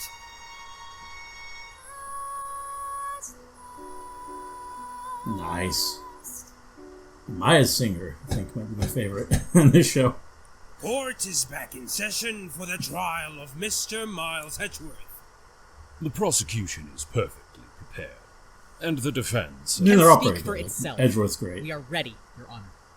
Last night, Right is the great. police were able to find the witness they carelessly misplaced. It seems our detective is so worthless he failed to tell the witness he had to stay in the courthouse. Phoenix takes a deep breath and straightens his shoulders. Your Honor, I demand the witness take the stand and state his name for the court. Objection! Need I remind you, this witness cannot remember his name. While his short-term memory is intact, his long-term memory Is also intact. Your Mhm. Honor, he remembers everything about his past, and he has a motive for this murder. As Phoenix points at the caretaker sitting in the crowd, the rest of the crowd murmurs confusedly. A bold claim, Mr. Wright. If you are certain of the caretaker's identity, who is he? The caretaker is none other than Yanni Yogi, a former court bailiff and the defendant in the DL6 incident. The murder in the courthouse elevator? But how can you be so certain? He cannot be, Your Honor. The defense has no evidence, no one to testify. He might as well cross-examine the witness's parrot for comic relief. Oh, well, I mean, Very it's a funny, good idea. Karma, but we're not going to. Phoenix trails off, inspiration striking him. Nick? Right, tell me you're not. Hold it! Your Honor, the defense would like to take Mr. Von Karma up on his proposal. What proposal? The defense requests to cross-examine the witness's parrot. The crowd goes into an incredible Here we go. The judge bangs Knew it his was gavel coming. to no avail. You can't do that! This is a mockery of the judicial system! What are you gonna do? No, that's Cut a my smart pay? parrot. Absolutely! Order! I said order! What do you think, Mr. Von Karma? Do you even need to ask? But if you are really that foolhardy, Oh, well, this is your mistake. guest, Phoenix confidently. You shouldn't allow it, because this Let is the this parrot parrot. take the stand. Just wake me up when this catastrophe is over. indeed. Bailiff, bring in the bird. Maggie exits. Nick, what are you thinking? It's all right, Maya. You'll see. Maggie enters. Bird already with got you the problems safe and sets her on the combination. witness Like, stand. it's The caretaker sits. And good at retaining information. Aye, that's quite the bird. Does it have a name? Polly doesn't respond, but looks around. Hello? She pecks the stand. Mr. Wright, this witness is ignoring me. Will the witness please testify? No response. Maya, she talked to you. Can you get her to answer? Okay. Polly, what's your name? Polly. The witness's name is Polly. Yes, I believe she established that. The defense has one more question for the witness, Your Honor. Maya? Polly, what's the safe combination? 1, 2, 8. Your Honor, here is your proof that the caretaker is Yanni Yogi. I submit to the court record the DL6 case file. He hands the file to Maggie, who hands it to the judge. Yanni Yogi had a fiancée who left him when he was arrested for the DL6 incident. Well, that's the date for that. December 28th, 12/28. Her name was Polly Jenkins. Oh. He named the parrot after her and set the safe combination to the date of DL6. That is quite a coincidence, but hardly conclusive. Indeed. Mr. Wright, it appears you lack definitive evidence to link this man to the DL6 case. What? No! We're so close, it can't end here! There's gotta be something else we can use. That's the parrot another question, What are it. we forgetting? Don't forget DL6. There we go. Enough! I'm done with this. All of it! My name is Yanni Yogi, and I killed Marvin Grossberg. All those years ago in that elevator. I was innocent, I swear. But no one, not even Grossberg, believed me.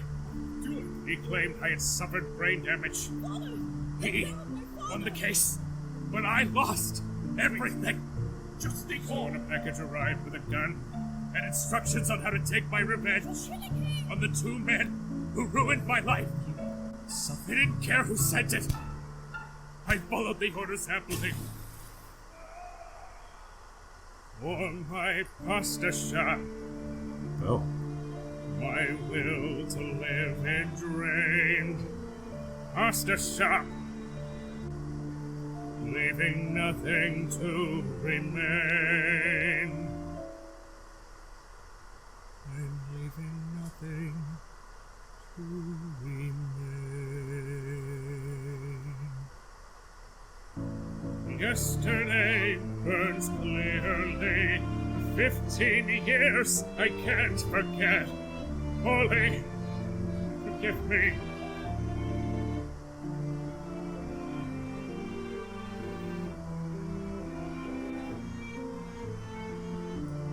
It is kind of an interesting twist how the parrot being named Polly is actually a reference to someone, and not just that being the most common parrot name ever. I would rather be in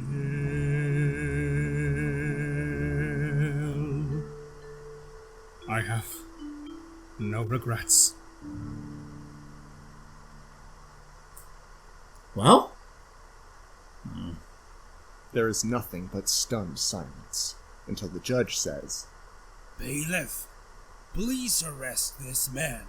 I guess. Handcuffs Edgeworth is off the Silence hook. continues as they and Polly exit. I assume we're still going Edgeworth is shaken. to solve the earlier case now. Well, Judge, what are you waiting? And we gotta Render take this your guy down. verdict. Very well.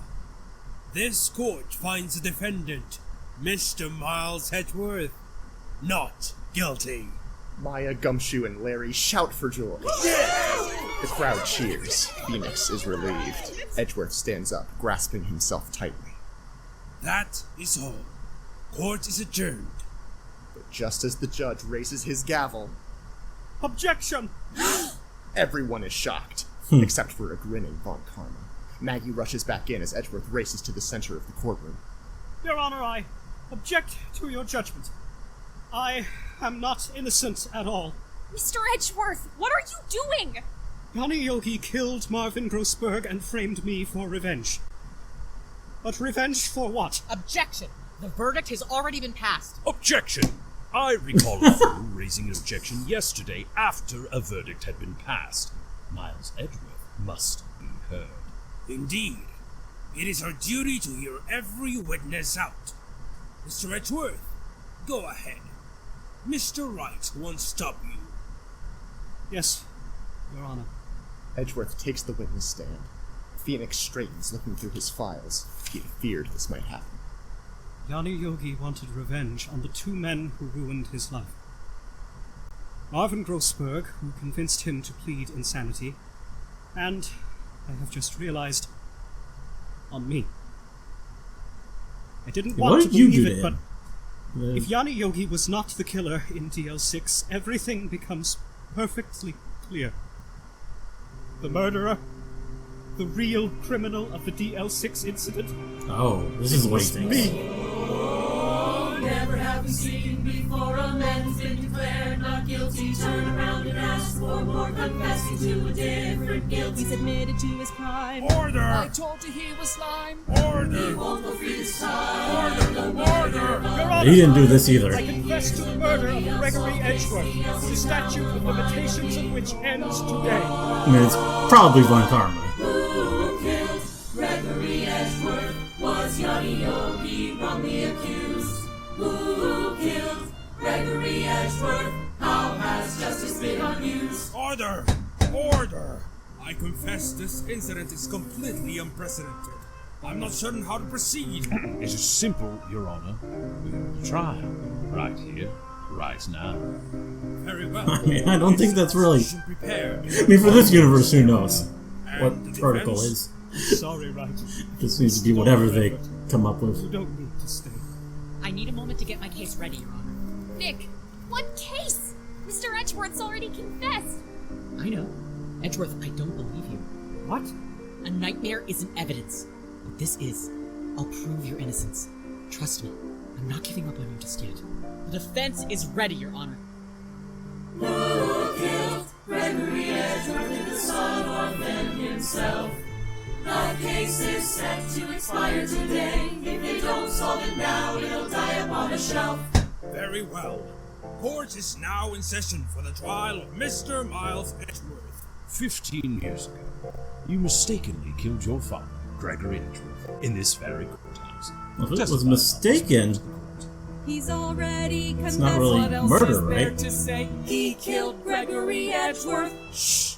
That day, I had gone to the courthouse to observe one of my father's trials. I don't recall very much, except that my father lost, and that the prosecutor was Mr. Von Karma. Von Karma was there 15 years ago as Gregory Edgeworth's courtroom foe. What a coincidence, who could have guessed? 15 years later, he's here for the son's arrest. As we went to leave, an earthquake struck, trapping us in the elevator with the bailiff, Yanni Yogi. We were fine at first, but as time passed and no one came to help, my father and Mr. Yogi began to argue. Just then, something heavy fell at my feet. The bailiff's pistol. Hold it! Did you know at the time that it was a pistol?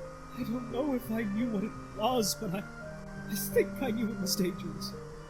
But the air was so thin and they were fighting, I panicked. I picked up the gun and I threw it at the bailiff. I heard a single gunshot and a terrible scream. That's all I can remember. I wasn't even sure of that until today. A gun in the hands of a panicked child. Can he be blamed? He was a child at the time, yeah. That's another thing, like... I don't think this really holds up by most standards. Again, this universe is crazy, but... You're sure you only heard one gunshot? Yes, there's nothing else. My next memory is of waking up in the hospital. Got you, Edgeworth. Got you. Honorable members of the court, Miles Edgeworth recalls hearing only one gunshot, and yet the case file states that the murder weapon was fired twice. Furthermore, this photograph of the crime scene shows 2 bullet holes, one in the heart of Gregory Edgeworth, another in the elevator door. Now I ask you, where did the second bullet hole come from? A bullet hole each in the victim and the door. 2 gunshots recorded, no less and no more. Little Edgeworth faded after hearing just one. Who else was there who could have fired the gun? Who killed Gregory Edgeworth? The first shot, fired accidentally by the young Miles Edgeworth, struck the elevator door. At this point, Miles fell unconscious. Therefore, the second shot, the shot that killed Gregory Edgeworth, must have been fired by someone else. What? Who could this someone else be? The real murderer, of course. Who killed Gregory Edgeworth? The bailiff said it wasn't him. The son's memory is clearly dim. Who killed Gregory Edgeworth? Objection! I knew I should have stepped in before your wild fantasies got out of hand. Mr. Wright, let me call your attention once more to that little case file you love so much. Right there, on the very first page. What does it say? No other evidence was found at the scene. Precisely. No second bullet was found anywhere near that elevator. But the bullet hole could have been made at any time. What? Without a second bullet, the case falls apart. Only one was found in Gregory Edgeworth's heart. That's If all we the have. gun was fired, was not twice his rights were closed, and Miles Edgeworth must have done it, and the case is clearly closed. He killed Gregory Edgeworth. Your Honor, I'm sorry to have wasted the court's time with this farce and cross-examination. We're done here. I must say, it seems the prosecution is correct. No objections, Mr. Wright? Mr. Edgeworth? None, Your Honor. Everything Von Karma has said is true. Nick! Miles Edgeworth, you confess to killing your father? Yes. Come on, Nick! It's time for a turnabout! It feels as though I've been here before, on the day I first entered the courtroom hall. I should be saying so many things, but my mind's gone blank and I can't begin to think. Object for Mr. Edgeworth. Come on! Be strong and don't let your spirit break. Not yet! Object! Oh. Yeah, I knew she was gonna come in before the end of this. Taken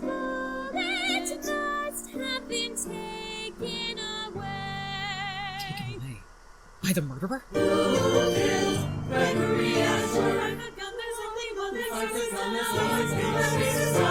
Honor, it's time for the verdict. Who killed Gregory Edgeworth? His son! Objection! The second bullet has to exist. It was taken from the crime scene by the culprit. Preposterous. Why would this culprit spend time searching for a stray bullet? No, Von Karma. They had to take the bullet. The stray shot went through the elevator door and struck the real murderer. Oh. As unlikely as it sounds, I cannot deny the possibility. Deny it. Deny it now. Only the victim was wounded that day. There was no real murderer outside that elevator, and nothing to suggest there ever was. Maya's eyes suddenly shoot wide open. Mr. Edgeworth, didn't Von Karma only take one vacation in his career? Yes. It was right after he adopted me. 15 years ago. Phoenix, Maya, and Edgeworth stare at Von Karma in shock. If the defense has secrets, I hope you brought enough for the rest of the courtroom. I'm not sure of the connection. The there. real murderer of DL6. Your Honor, I do have a suspect. One. Phoenix hesitates, then points at Von Karma. The crowd is stunned into Pretty silence. obvious, but... Mr. Wright, I hope you realize that your accusation is incredibly serious. Not to mention foolish. It all adds up. Mr. Von Karma was in the courthouse that day, and the only one there with a motive. His perfect trial record was destroyed by a penalty, all thanks to an objection raised by Gregory Edgeworth. There were no witnesses, because everyone in the elevator had passed out. My mother wasn't a fraud. When she channeled Gregory Edgeworth, he really believed that Yogi had killed him. Or that I had. It was Father protecting me. You were walking by the elevator when, by pure chance, you were struck by the bullet fired by the young Miles Edgeworth. But Mr. Von Karma has never been admitted to a hospital. Why leave such a wound unattended? He must have been struck in a non-vital area. He recovered by himself during the only vacation of his career. Von Karma unconsciously grips his shoulder. This is... That's suspicious. Never in my life have I... After all, if you'd gone to a hospital, The bullet could have been used as evidence against you. Von Karma realizes what he's doing and releases his grip. When that elevator door opened, and you saw the man who ruined your perfect record lying unconscious, right next to a gun, what did you do? You cannot prove anything! The DL6 evidence went missing from the records room. Isn't that right, cockroach? Phoenix proudly looks at Maya. Wrong. The defense has one single piece of evidence from DL6. He holds up the plastic bag. The bullet extracted from Gregory Edgeworth's heart. What? But I... And how, pray tell? That was careless of you. Prove anything at all. Edgeworth faces Von Karma. It's simple. If the ballistic markings on the bullet inside you are the same as on the bullet from my father's heart, that places you, with the gun, at the crime scene. You should know that, sir. The crowd begins murmuring angrily at Von Karma. If you think that I will play along, that I will trust any doctor in the world to cut me open and disprove your tale, You can trust me, pal. Gumshoe suddenly the stands metal from the detector. crowd, holding up the metal detector. Detective Gumshoe, explain yourself. Of course! The metal detector will tell us if Von Karma has the bullet inside him. What? It will be allowed. Von Karma openly clutches his shoulder. No! This is a violation of my rights. He knows. I refuse! Gumshoe sweeps the metal detector over Von Karma's right shoulder, and it beeps. Not so worthless now, huh, pal? Mr. Von Karma, you will let us remove the bullet from your shoulder, and we'll solve this case once and for all. The courtroom seems to rumble as Von Karma screams with primal fury. Ah! That scream. I've heard it before. Oh, here we go. More memories. In my nightmare, in the elevator, 15 years ago. This whole time. After all these years. It was you? Suddenly, Von Karma's demeanor completely changes. My dear boy, Miles, my son, please, don't do this to me. I raised you. Everything you are is because of me. This try and prosecute him. Your dear father. Like, what are you out? Calmly walks I don't even know how you can start with that kind of defense attorney style in his face. Objection. You're not my father. You killed my father. And as a prosecutor, as Miles Edgeworth, I condemn you. Edgeworth. Edgeworth. That name is my curse! Von Karma pushes Edgeworth to the ground, raising his cane to strike. I'll bury you, just like I buried your father. Yeah, you just admitted it. Action. Now it's confession. And approach Von Karma from We don't even need the bullet anymore. Gumshoe takes his cane and cuffs him. Well, Your Honor, that sounded like a confession to me. Yes, I must agree. This case is completely clear. This judge is always just so surprised. No room for misinterpretation of the facts. Kind of feel like he's a bit out of his depth. I don't know. This courtroom is a disgrace. You, amateur, it's your fault I'm in this mess. Your story's mere conjecture. Within you I just find the ramblings of a madman who's completely lost his mind. You've never been at a song for a while, standing with a condescending grin. I think you kind of already lost. Pathetic, you'll do anything to win. Mia enters, invisible to all but Phoenix.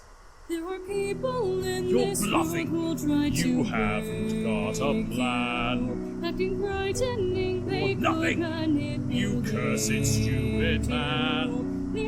Like a stubborn, foolish swine, you merely yell and whine. And at last his case will finally unwind. Some opponents are dishonest, they'll do anything to win. But now I know that I will not give in. And I won't stand for lying or accusing anymore. I know exactly what I'm fighting for. I fight for truth. So stand wholeheartedly. I fight for justice. I fight for Gotta love the everyone reprise. to have a fair chance. And when faced with tribulation, I think of my own inspiration. She taught me to always hold my stand. Not guilty. We fight for all. We fight with honor, and we will never rest. Together we unite. Forever since the world's creation, mankind has sought its liberation. So throughout this litigation, as we pursue purification, no matter what the situation, we will fulfill our obligation for the law's own consecration, for the better of the nation, for the future of all. This court finds the That was a nice defendant, note. Mr. Miles Edgeworth, not guilty. Mm-hmm.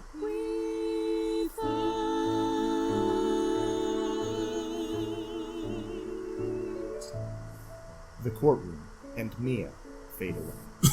Fade to blackout. Okay. So we got that wrapped up, but we still have quite a bit of time left. Probably Scene not enough for 12. another case, though. Later that night, at the Wright & Co. Just a law long offices, wrap-up. it is dark, just like the night of Mia's Set death. up for part But 3, this maybe? time, it's decorated with streamers and balloons for Edgeworth's celebratory not guilty party. Charlie the plant stands nice, tall, and watered, covered with Christmas Good lights. for Charlie. Hiding out in the office are Larry, Lotta, Gumshoe, Maggie, Is it and actually Maya. looking at? Oh, I guess just Edgeworth Arrow, comes in, blindfolded, guided by Phoenix. Okay, now. Phoenix flips on the lights as Edgeworth removes his blindfold. The others pop out! Surprise! They all rush to give Edgeworth balloons, cake, etc., while congratulating him.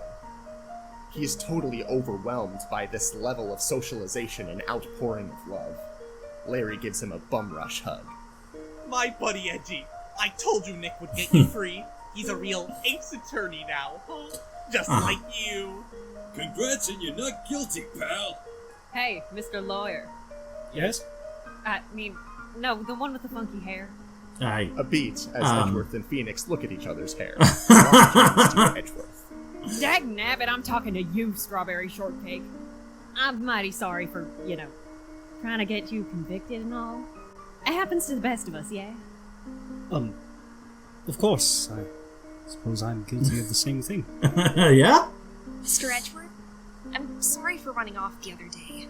On the contrary, Miss Fay, you have my firmest apologies and sincerest gratitude.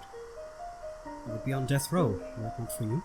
He looks out over the smiling group, struck with emotion. Maybe for the This is- first one? Yeah. Well, I don't think the must say, I second, was not expecting murder such a- confession would have led to that. Please excuse me for a moment. He exits, causing Phoenix to follow him. Larry chats with Lotta. The bullet was in his shoulder the whole time! Lotta holds up her camera. I know, butthead, I was there. Got some great shots, too. Maybe I should be an investigative photojournalist. Huh? You don't say, babe. Well, maybe we could investigate some of those shots. Over shots. They exit. I guess it actually is working out between those two. Dick, For did now? you hear what happened to Chief Prosecutor Sky? Quiet? Well, that's the story. Oh. But she was just demoted. Working under Chief Gat now. Typical. Well, I guess we've still got a lot more work to do. Interesting. You can trust me, pal. They share a moment before exiting. Maya, alone on stage, watches them. She puts her hand to her magatama and exits in thought.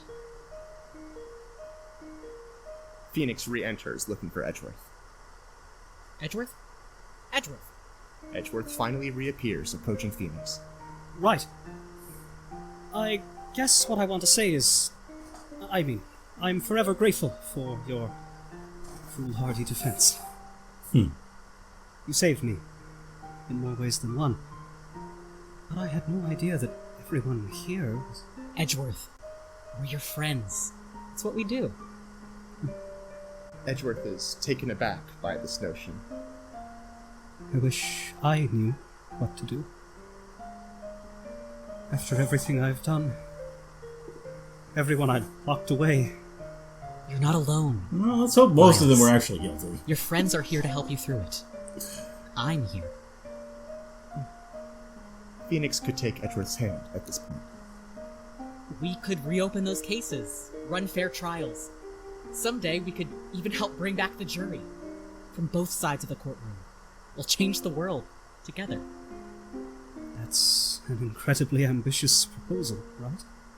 It's how you saved me all those years ago. Fighting for justice, protecting the innocent. You changed my life that day. You don't mean that class trial? Don't tell me you really became a defense attorney just because of that. Because of me. Well, maybe? Phoenix. What? What am I supposed to say? You don't have to say anything. Eat. An embrace of some sort may be shared here. Regardless, Larry enters, oblivious to the situation. Oh, there you are, Edgy. Here, I've got a present for you. He hands him an old envelope. Edgeworth reads the front. $38? That's a random amount. What can you buy with that? Lunch money for a few days? This whole time. After all these years. It was you? Whoa, Nick. Oh, This is wow. a happy moment. Let's not bicker and argue. Boo. Don't arrest me, Edgy. Phoenix is dumbfounded. Right. You know the saying. When something smells. Phoenix sighs, and the rest of the party barges in. Hey, let's go get some real food, pals. Something besides instant noodles could do you well, Detective. Burgers! Nick's treat. Objection? Sustained. Miss Faye, it's only fair the meal is on me. It's what you all deserve. He holds up the lunch money envelope. I don't suppose this will suffice. Edgeworth laughs. Lights shift as the offices and its inhabitants melt away. Good number of burgers with $38. Scene 13. The train station. A train horn is heard in the background. Maya sits on a bench as Phoenix struggles to carry in her heavy suitcase. Oh, alright. Really? Guess that's everything. Thanks, Nick. Maya jumps up and picks up the suitcase easily. She stops, and she and Phoenix look at each other for a small beat. Is she gonna decide to stay? We could stay. We could... Nick, it's okay. This is the right thing to do. Finale. It's up to me to preserve my mother's legacy. I'm gonna restart my training and become a full-fledged spirit medium. Will I ever see you again? Yeah? I'll only be a train right away. So dramatic. I swear, Edgeworth must be rubbing off on you. But, Nick, are you sure you'll be okay? Yeah, I'm okay. It's just... I guess I've gotten used to having you around. I'm really going to miss you. You know, Nick, last time we were in court, I heard Mia's voice. You heard her too? And it made me realize the people we love never really leave us, you know? They make us who we are. Aww. And I'll be here when we're far apart. Never fear, you'll be in my heart. I hope you know I'm glad we met. I'll carry on with no regrets. Just promise me you won't forget that for you I will be there. They share one last hug. Maya exits. Phoenix waves goodbye as the train horn blows again and it leaves the station. Spotlight, as Phoenix sits alone on the bench for a moment.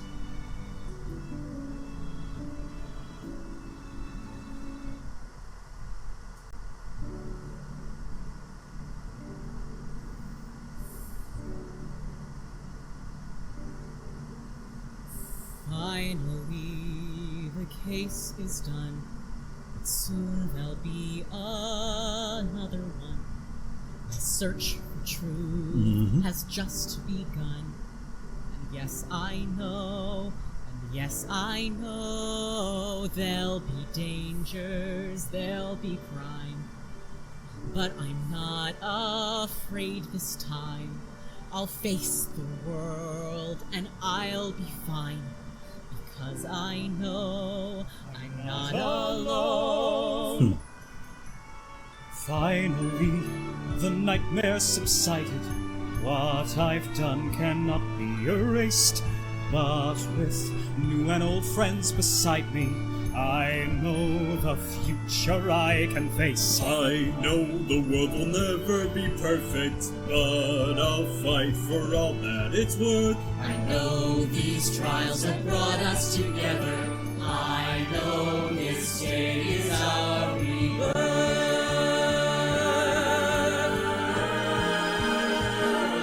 Here I am with the past far behind us. Here we stand with the future ahead.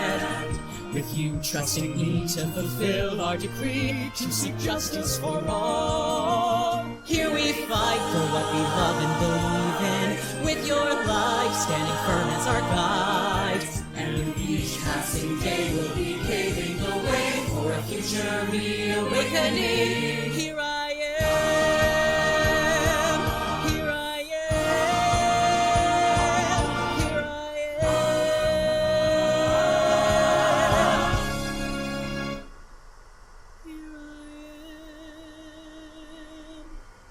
Nice.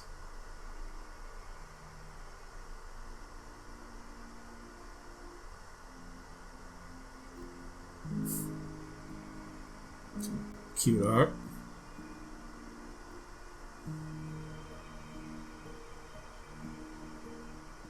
End of Act 2. You say that, but there's 14 minutes. I guess it's gonna be teasing, or we'll get long credits. It'd be cool if we actually see the photos of people.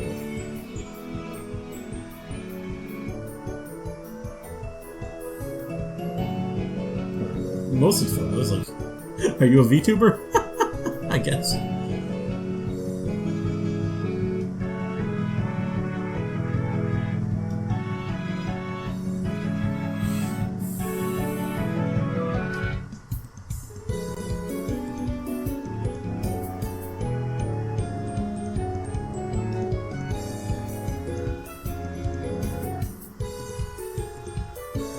People using art. The thinker.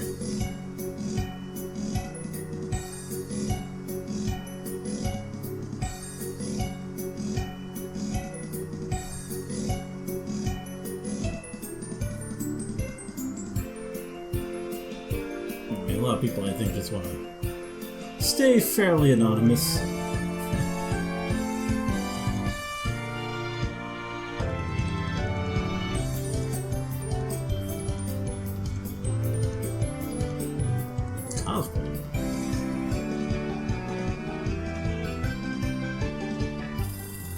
So something like this, it's got to be like just a complete mix of the people who are involved, like actual serious theater people and just random people on YouTube and just anyone who can do it, really.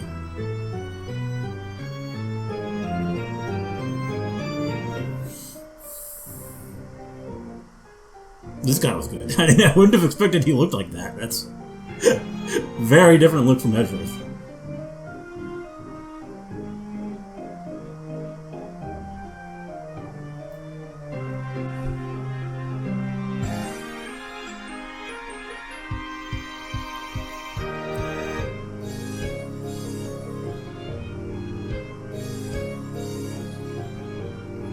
She was nice.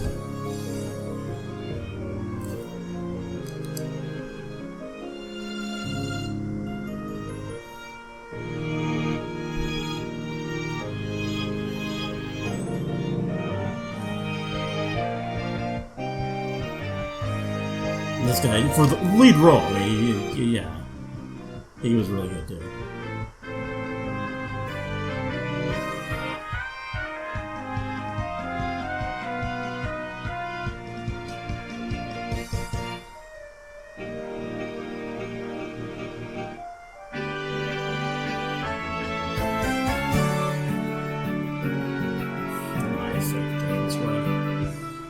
Yeah, protect Maya.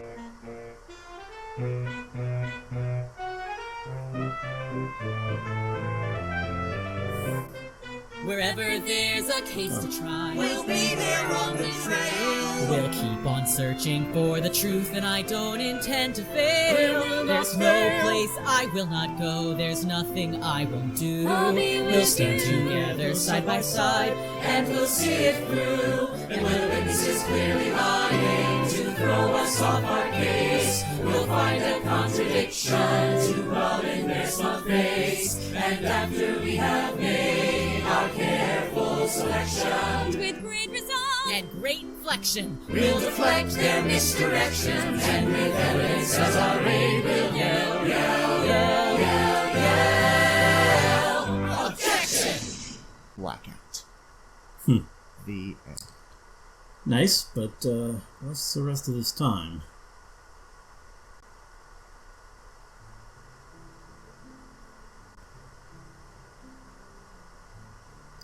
We're doing the credits again? I kind of think we already credited most people, right? I guess they had, like, backers.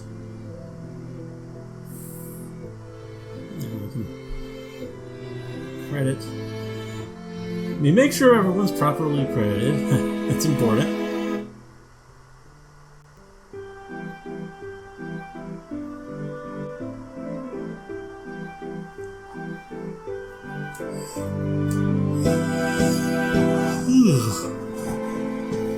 Yeah, credit the writers. That's important.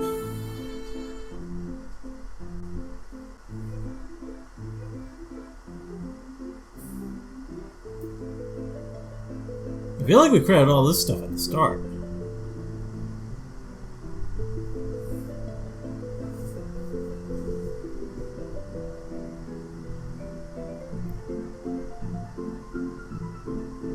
And even just looking at the credits list, it's a mix of actual names and, like, obvious internet handles. Also, I gotta say, the narrator did a good job. You have a good narrator voice.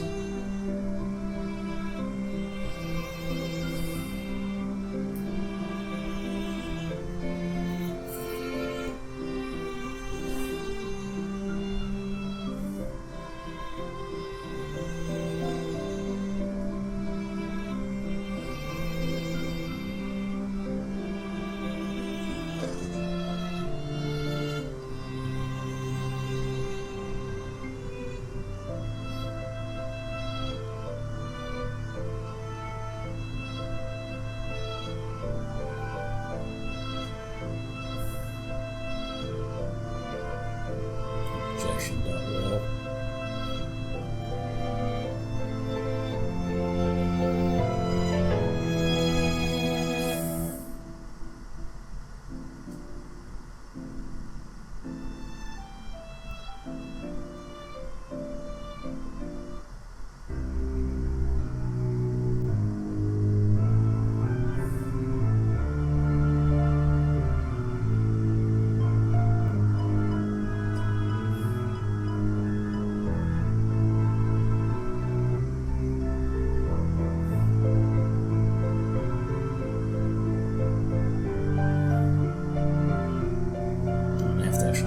List out the songs, so I guess this is important. We haven't done this yet.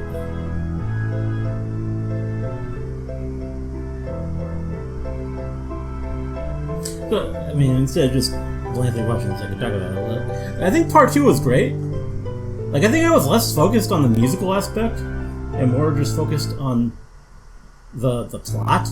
Because I knew less about... I think I knew generally the beginning of the story for Ace Attorney. So last time, there wasn't as much that was completely unknown to me. But this time, I didn't know the actual answer to any of the mystery. So, definitely, I was more, like, honed in on what was going to happen, what the evidence was going to be, and all that. And, I mean, everything still sounded good, but I was less, like, actually just, like, focused on the music numbers. Also, I know we are, actually, this is for both carts, isn't it?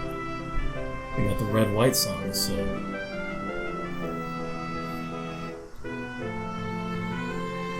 Also, this is, I saw it was the end and not to be continued, so I assume this was probably the final case of the first game, maybe? Which maybe they'll continue with other games, but for now, this is the full musical, the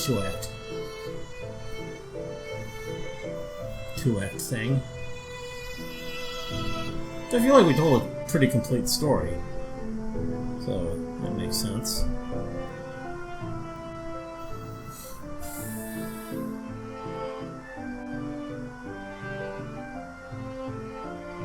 Pasta shop.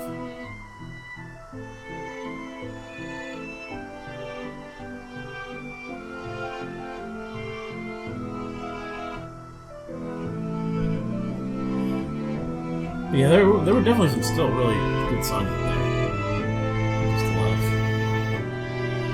Fun, my, this video's so long that my, headphones died.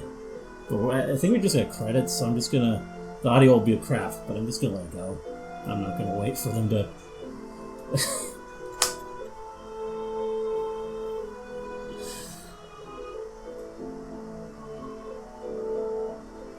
Yeah, you're just hearing the audio probably picked up from my mic.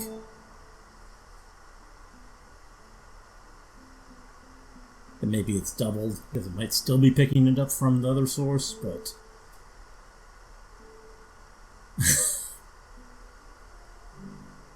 it's not worth it to pause at this point.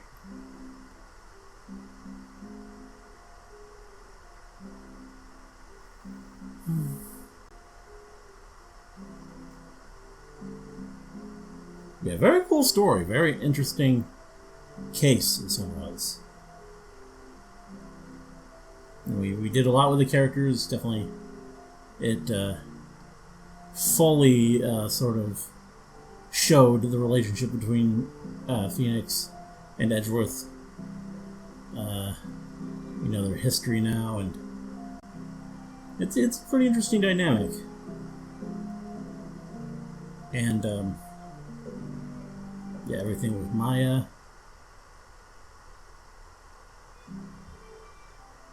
And some other characters. I feel like this second part, we really did a lot to kind of expand the character of the detective a lot beyond his initial first impression. And Larry. I liked Larry. Like, he's a good comic relief character.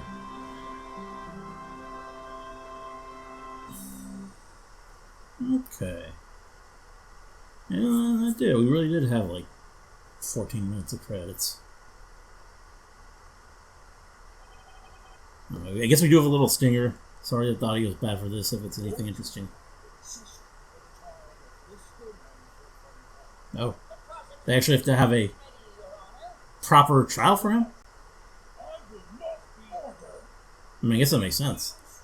The other trial was just due for Edgeworth. No one's going to defend this guy. So even this lousy prosecutor from the start.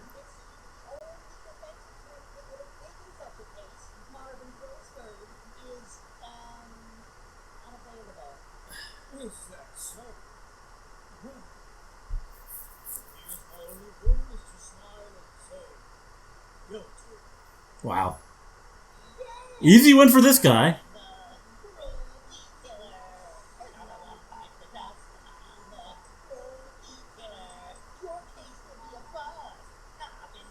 Wow.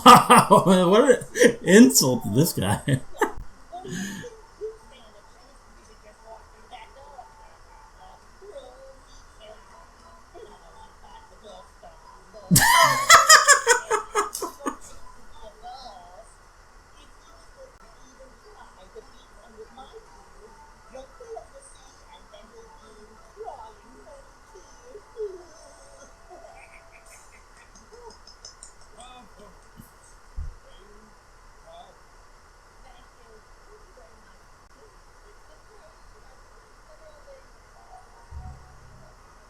Okay, great little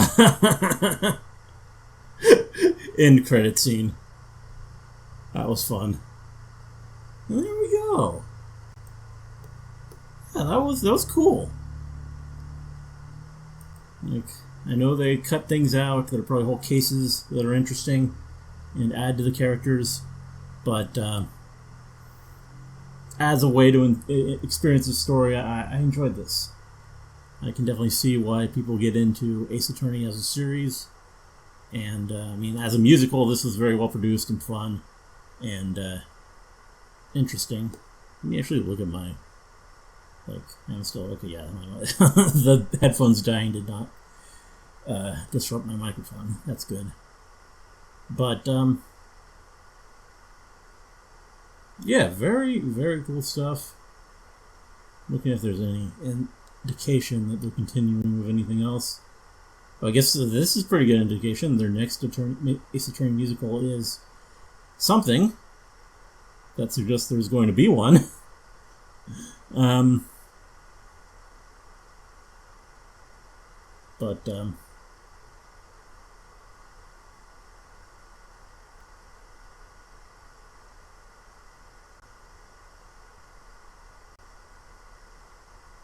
Turnabout Big Top. Interesting. I guess this is it. This is like another. I don't know what that is, but this was fun. Definitely unenjoyable thing, and very well done. Not really too much else to say, though. I think I covered most of what I wanted to say during that long credits sequence, and yeah, I think this was cool. Anyway, I'll just leave it there. Hope you guys enjoyed the reaction. Let me know if you did, and see you in the next one.